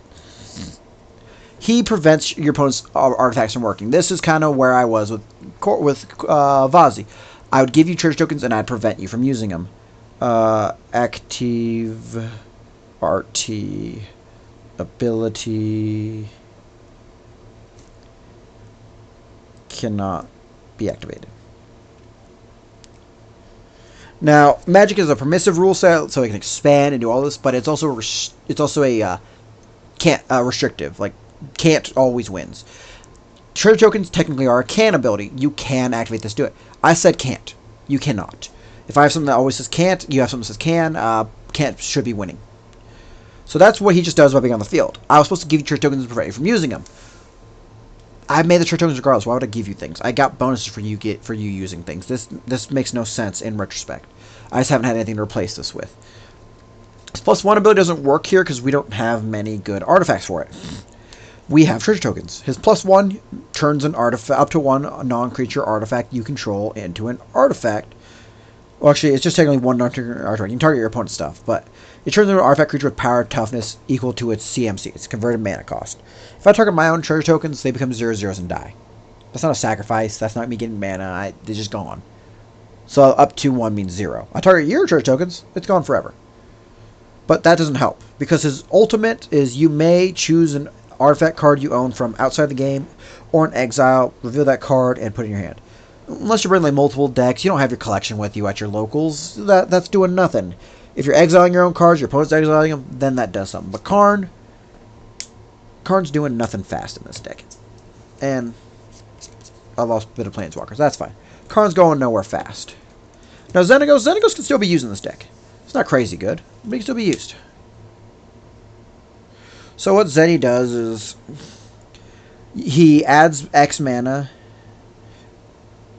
He adds X red and or green mana in any combination equal to the mana creatures you control. But we have 30 creatures, but we don't have a lot of creatures on the field, right? We don't run a bunch of creature tokens. So we're not getting a lot of mana. He has a 0 effect of Make a Satyr. It's a 2/2 little haste boy, but it's a creature. He makes a Satyr token. He can generate himself, but then you're slowly building up. This is only a +1, mind you. He's starting at 3. We have to get to -6. That exile top 7.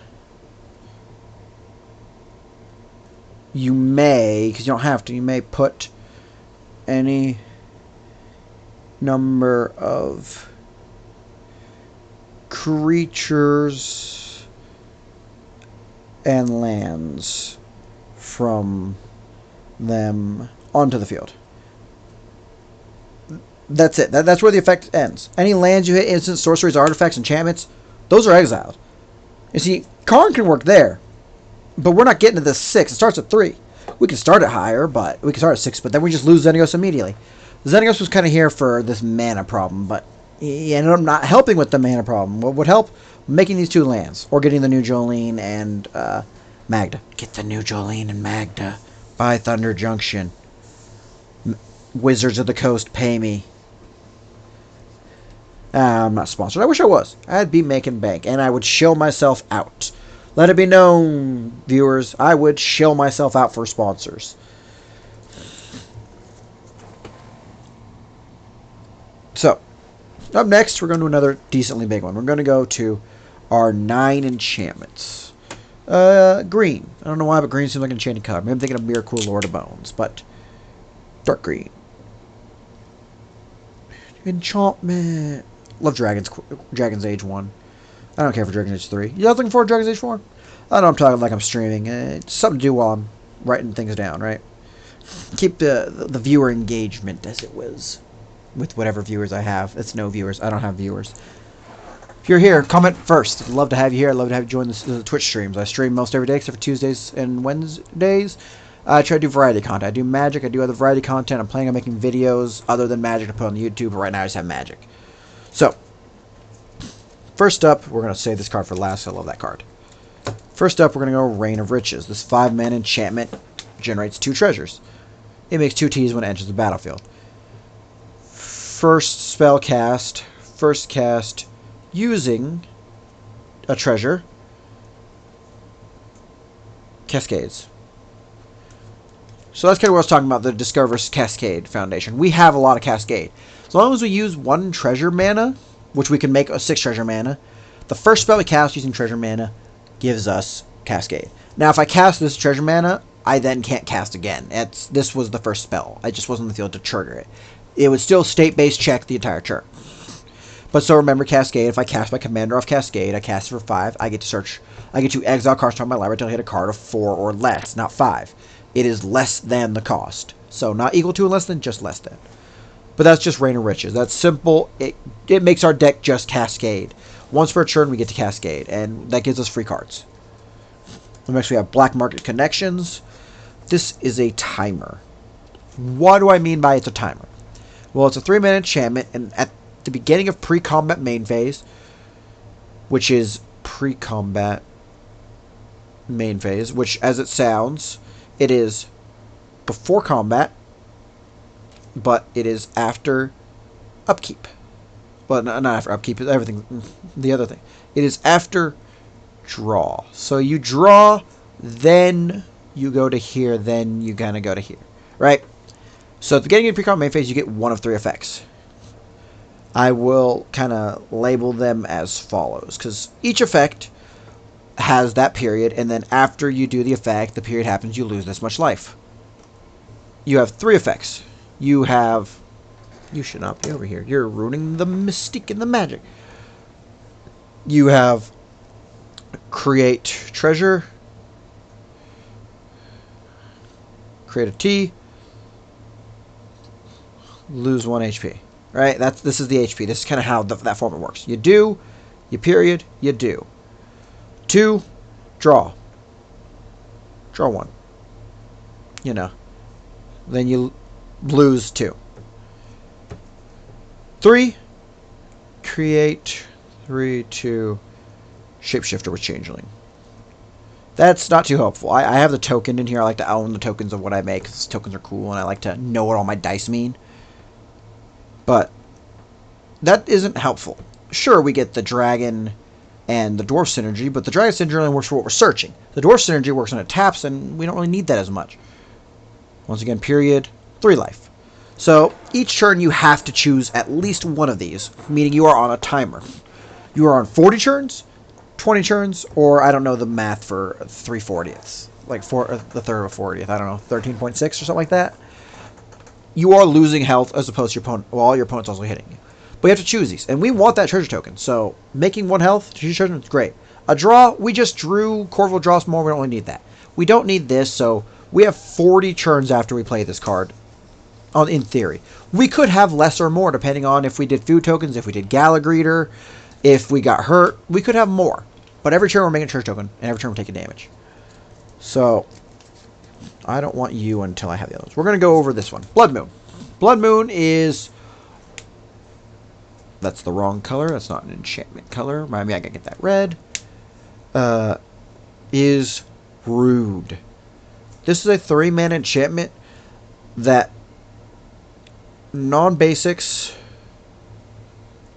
lands, non-basics, are... It doesn't say on the card, but rules as affected are only mountains. Urborg says are also considered swamps. Non-basic lands are mountains. That's it. They're not basics, they're just mountains, which means they only tap for a red mana. This is a 3-mana card that turns it into mountains. Now, with that card, this was in here because Vazi would force you to use treasure tokens because you lost your colors. If you weren't running red, you most likely couldn't cast many of your spells. You had to use treasure tokens. Karn and this kind of stopped that. I don't really know what my combo was with that. It was to lock them down in front of playing the game, I guess.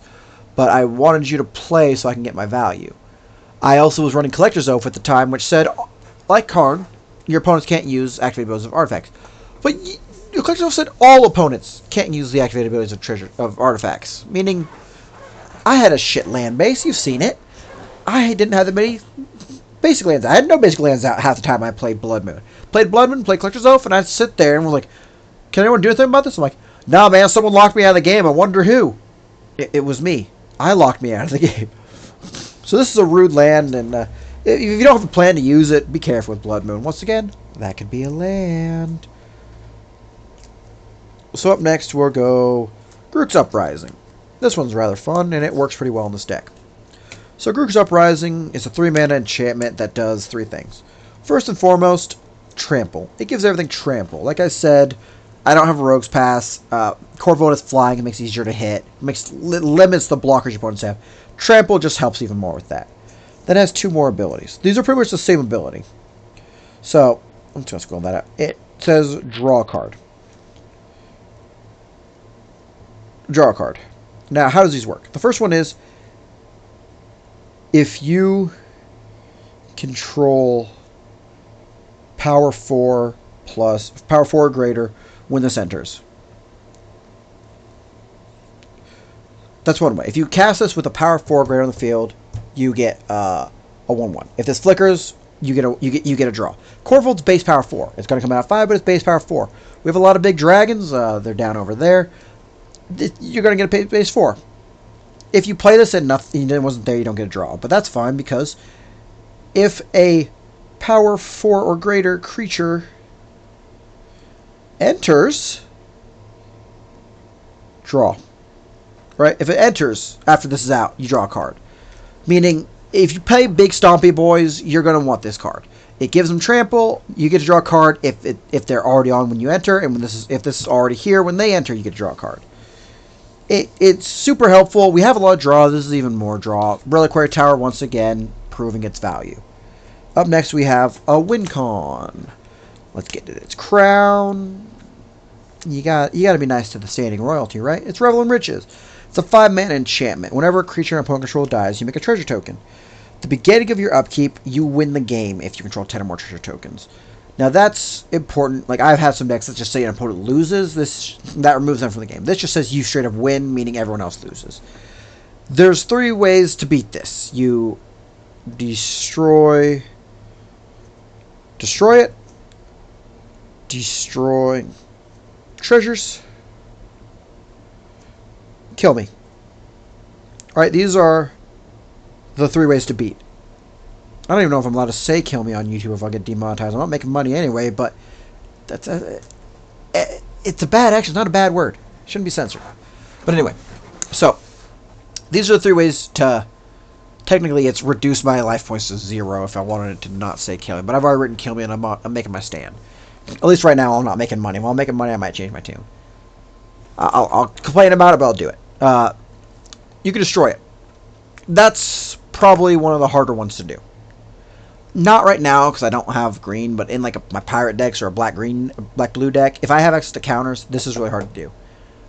Because destroying treasures is probably the easiest. If you try to Vandal Blast, do anything that hurts my treasures, that hurts my Revel in Riches, that causes me to lose, I will spend treasures to defend myself, to protect myself.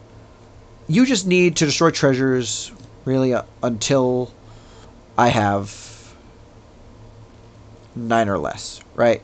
That's really all you gotta do. You gotta destroy treasures until I have 9 or less. That's easy to do. I will protect myself. As long as I have another chance to trigger this, I'll protect myself.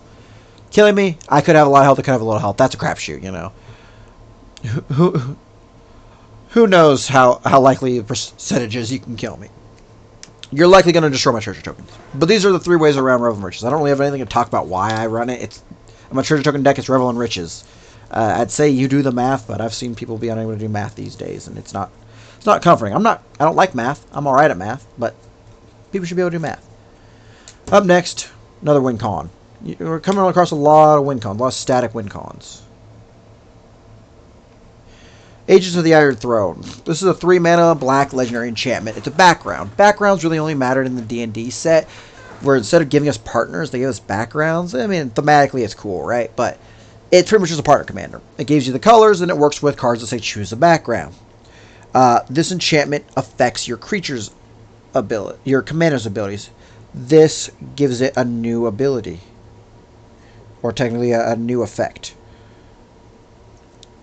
So the effect is that whenever an artifact or creature you control is put into a graveyard from the battlefield, each opponent loses 1 life. That's great.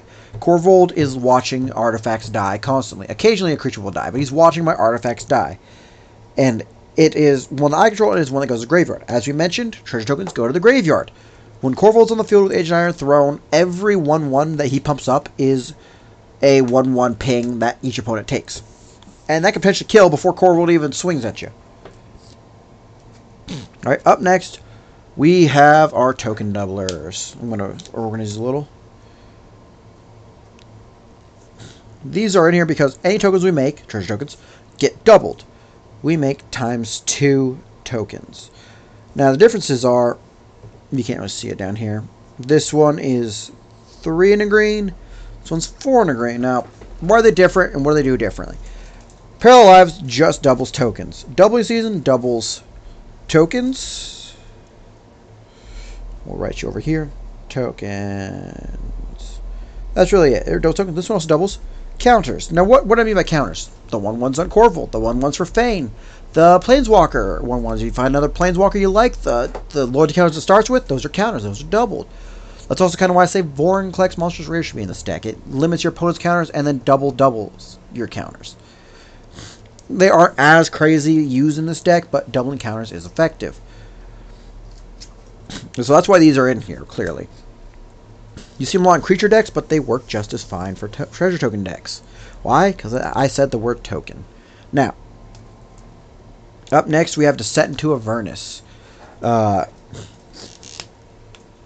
These I'm going to put back over here because I'm going to talk about them in a second. Descent into Avernus is my favorite card.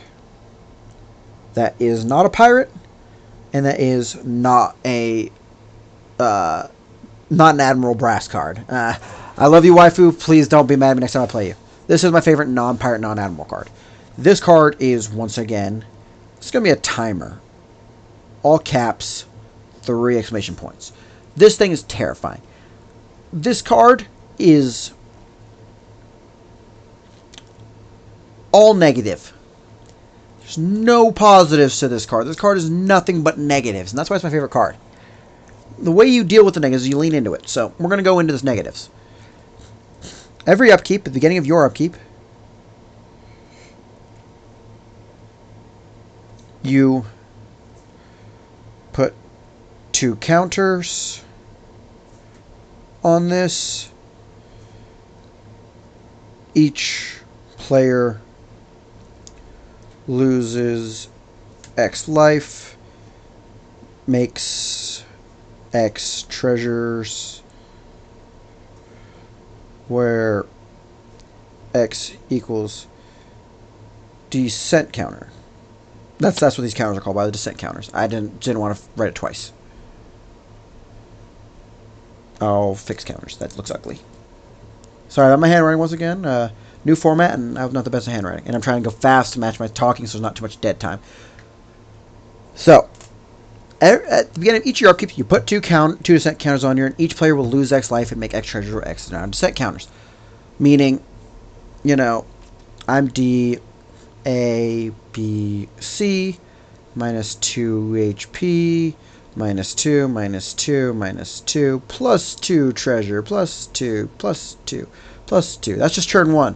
Turn 2, those 2s become 4s, become 6, become 8. Right? Every turn, we take more. We've taken 2 damage, 6 damage, 12 damage, 20 damage. Within 4 turns, 20 damage. Right? Now, why is this a negative? Well, potentially, I could have nothing to cast. Potentially, I could have a lot to cast.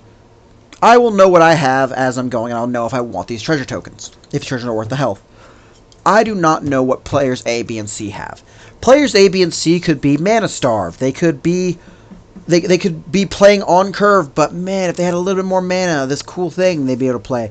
Maybe they can only play one half their combo this turn, next turn. I am feeding players. I could have more or less health, depending on where I am in the game, than everyone else. I could have 40, they could have 30. I can have 12, they can have 18. This timer potentially hurts me more than it hurts them. Because I can't know what they have. I can only know what I have, and I have to assume that they are doing better than me, or at least not worse than me, unless you've seen someone be mana starved the entire game. But that's also a trouble, because if I feed them mana, potentially they could be in the game and they could start, you know, just taking names. So that's a minus. How do you deal with this minus? Because everyone takes the same, everyone gains the same. How do we deal with this minus? Well, we make it so it's not the same. We tip the skills in our favor by ourselves. How do we do that? Well, you've seen the ways we do it. We have our token manips.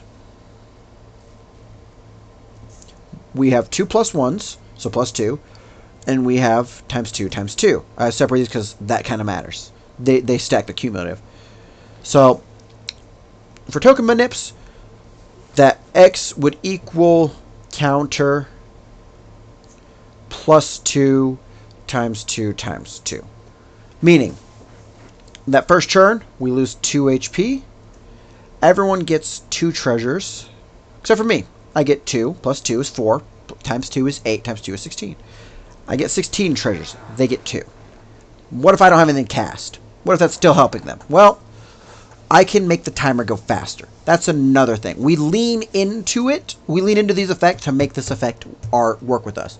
Like I said, these are those doublers. This is why I kept these out. This will double the tokens we generate, not the tokens they generate. The other one, this is affecting the counters. Another reason to run Vorinclex Monstrous Raider in the deck somewhere. I can make it so the timer goes faster. We would then, instead of making 2 counter, we make times 2 with just doubles. If we had Vorinclex, it'd be another times 2. So that's 4 counter each turn. Meaning, with just double season again, everyone takes 4 HP except for me and makes 4 treasure tokens except for me. I take 4 HP. I gain 8 treasure. Right? I'm speeding everything up in my favor. Now, I cannot still manipulate what my opponents have in hand. That's a Turgid deck. I cannot manipulate what my opponents want to do with that treasure token deck. That's Vazi and making politics. But I like this deck because it's a bunch of negatives and because it's a timer. We're all going fast and we're all scrambling to make plays. It's just allowing us to make those plays. And potentially I could get hurt for that. But another thing about politics decks, if you're not being enough of a... If you're being a hindrance to certain people, no one's going to care if that one person breaks the rule with you. If you give someone something that only benefits you and doesn't hurt anyone else, they break the rule, you can start pumping other people. You can, let them know that, hey, he broke the rules. I'm going to help you guys out. And that's still going to help me so I can beat you. You got to kind of make a culture. You got to kind of eventually, after a few games, set up a culture of, my deals are fair. Don't screw me, and I won't kill you immediately. I won't facilitate everyone else to kill you. You want to play the game, you listen to the deal.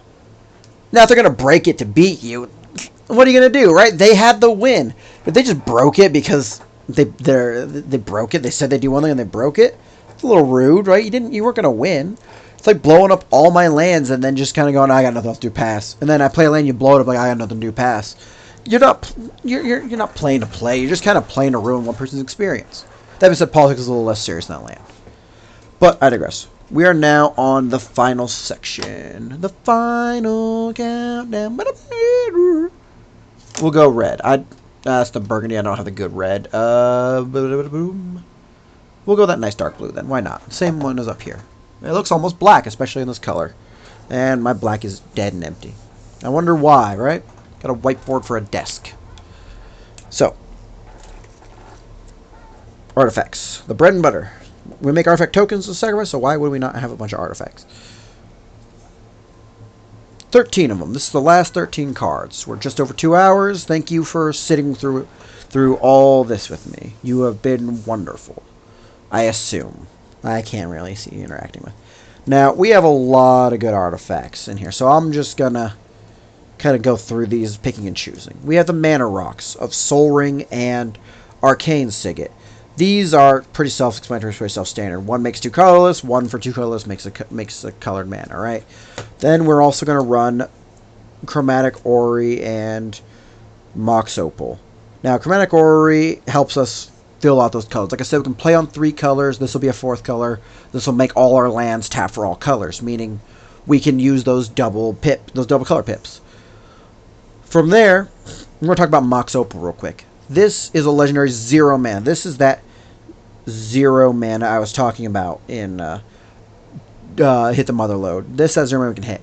It only makes the mana if we control 3+ artifacts. Now, it includes itself in that count. Which means we just need 2. We got 2 more cheap mana rocks right here, right? We could quickly get this. Those treasure tokens count as the artifacts for it.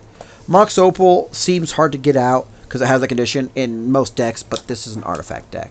I will probably be doing a Saheeli deck next week as well. That's an artifact deck, and I'll be borrowing my friends for that. It's a very fun deck.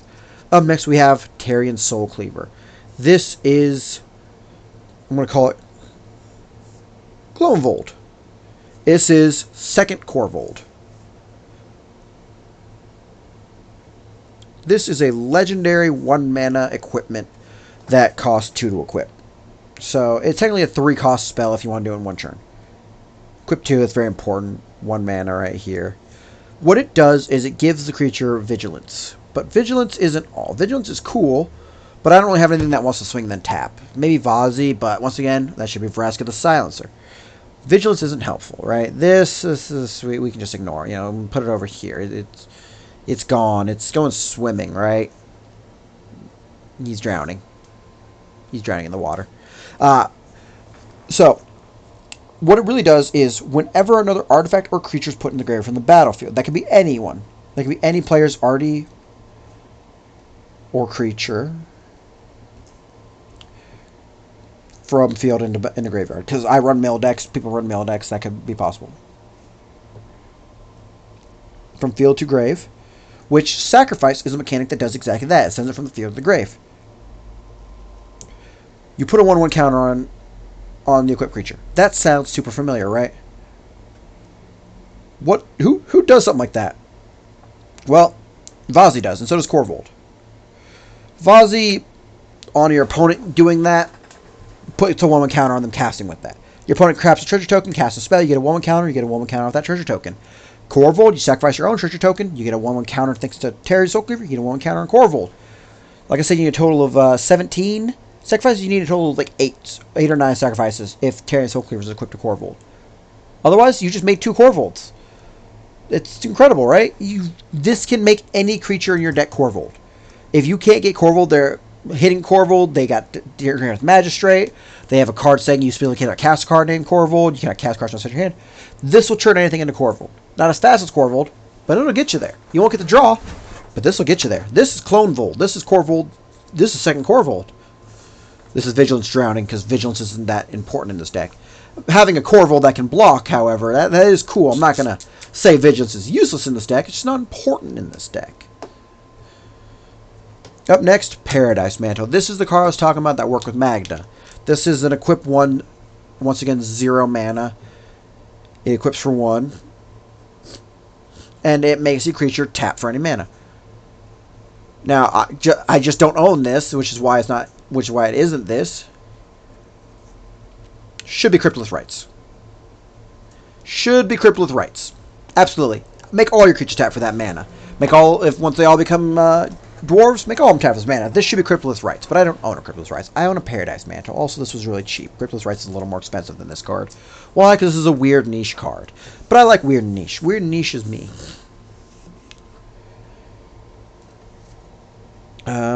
Up next, yeah, we'll keep that synergy up. We'll go Maskwind Nexus. This card isn't doing much. It's 4. It has this 3-mana tap ability. No one cares. It creates a token. Create a 2/2. We don't care about the synergy too much. This is the Synergy Maker. It makes everything have synergy. This is mostly used for search. So we can search out any creature considering them dragons. If I was running Cryptolith Rites with Cryptolith, I'm not going to shorten this because fuck crypto. With Cryptolith Rites, Dwarf Synergy, right?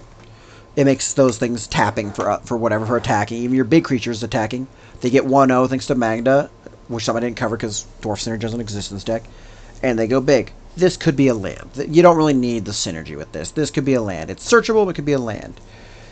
This right here, that's something you should be searching. With Magda, this is always a search. That's Tarian Soul Cleaver. Up next is kind of the definition for me of playing on curve. Treasure Chest. On 3 mana, cast it. On 4 mana, sack it. Like, that's on curve. I had 3 mana, I played it. Played a land, did this effect next turn. Do I get a lot from that? Maybe, maybe not. I'm going to need this red, and I'm going to want this light blue. I'll go with this green, why not? So, this is a bit of a controversial one, most because it's not crazy good. It does have a sacrifice mechanic. It costs 3 mana to play it, and for 4 mana it has a sacrifice, meaning Korvold gets your draw and whatnot. You roll a d20. You have a myriad of effects. I'm going to color code these because I can.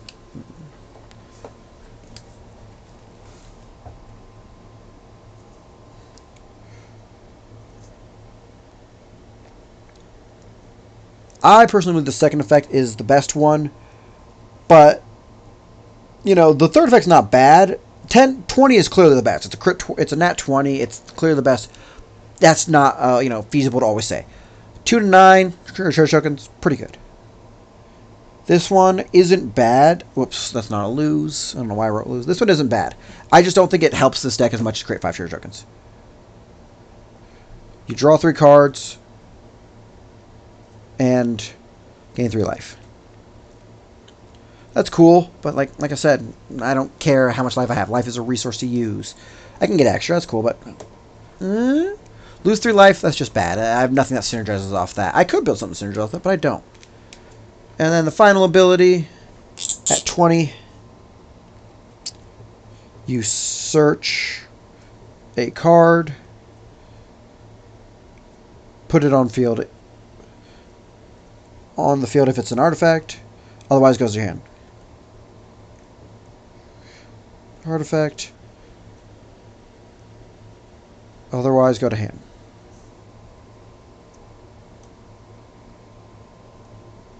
Then you shuffle your library, right?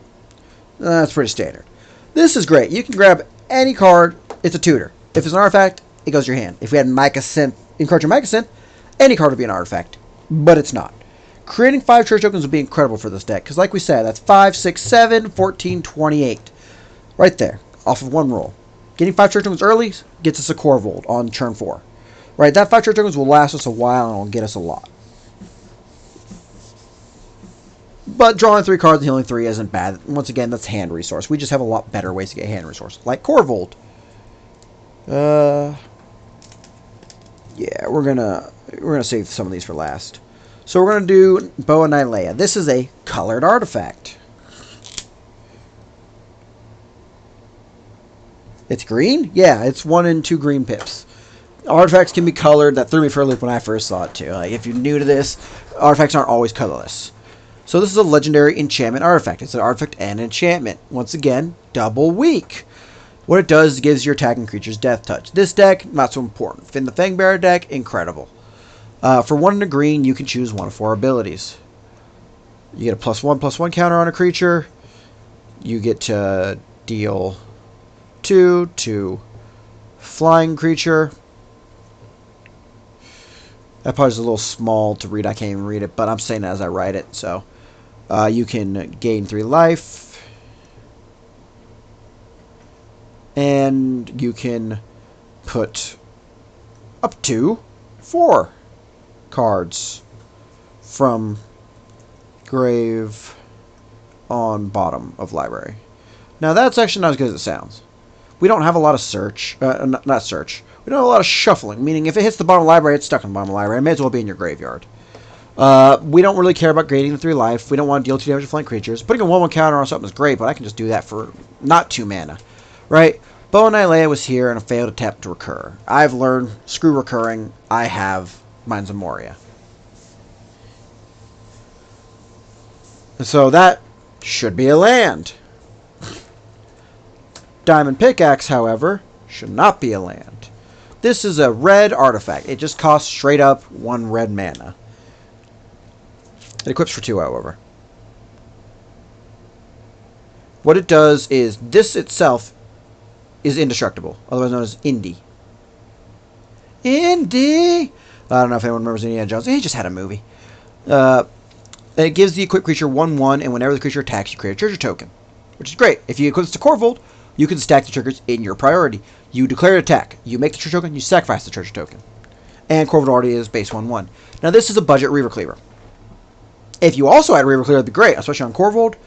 But I did not own a Reaver Cleaver at the time, and my Reaver Cleaver is somewhere else, so I do not have one to put in this deck now. You can absolutely make this Reaver Cleaver, you can run both. Up next, we have just kind of our commander equips. We have Swifties, Haste, Hex.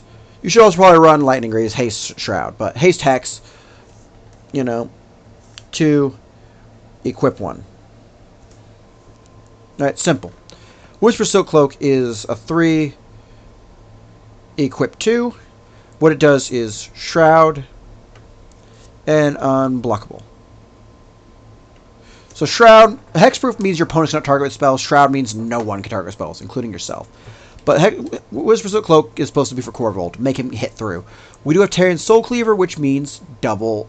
We can make a second Korvold. It can get Whisper Silk Cloak and do it. Now, Shroud is important because if this is equipped, we cannot equip something like Diamond Pickaxe to it. It's already shrouded. We have to unequip this to someone else for 2 mana. Equip this for 2 mana. Re-equip this for 2 mana. That's the downside of Shroud with an equipment deck.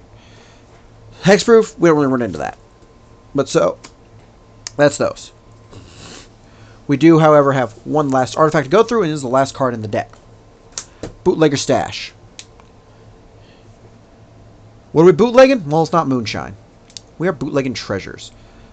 This is a 5 green. This is actually the background. This background is the same background that's in Zayatora's Proving Grounds, meaning that the boxing ring is in the warehouses. That's cool. This 5 green Artie just does one simple thing.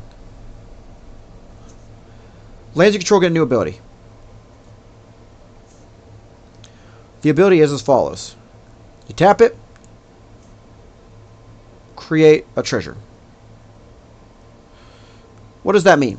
That means that instead of making a land, which we could double off Vorinclex, we make a treasure token, which instead of being Clexed down by opponent's Vorinclex, it untaps, because we didn't tap it for land. We didn't tap it for mana. We tapped it for a treasure token. We don't get 6 mana off them with Vorinclex Nixtwing Ancient, but we get 6 mana off the treasure token we make with Goldspan Dragon Nixtwing Ancient. From there, what stop us from, we made 1, we made 2, we made 3, we made 6, we made 12 treasure tokens off 1 land. Each land now makes, 70 mana? Something like that? 12 times 6? 72. Makes 72 mana. Thanks to this card. And if we're all set up properly, 72 mana. This is what makes this super usable. All lands tap for treasures. We can do that at any point. It's a land. That was the greatest card to come out of Capenna. But so, I'd like to thank everyone for joining me today for this deck build video. I will be doing Saheeli at some point, probably next. Maybe do the Vazi deck building video as well soon, because that is something it's based on this deck. It's just less sacrificey and more, work with someone else. Let me know what you thought about this deck in the comments, and especially let me know how you thought about the format. How you think I did with it. Would you like to see more things? Would you like me to write out more cards? Hold more cards up to the camera? Would you like that I slow down a bit, go a little faster, not do as many tangents, or you want more tangents? I can just tell a story for 20 minutes in the middle of talking about a card. Then I'll go back and just talk about the card like I never started. So please do let me know how you felt about this deck setup and what you thought about the deck. And once again, especially if you decided to make this deck or edit it in any way, I'd love to hear about that. I love to share the knowledge with you guys. As always, I've been your Captain Tide. Thank you for joining me on this voyage. Hoist your colors high and fly with pride. Thanks for watching.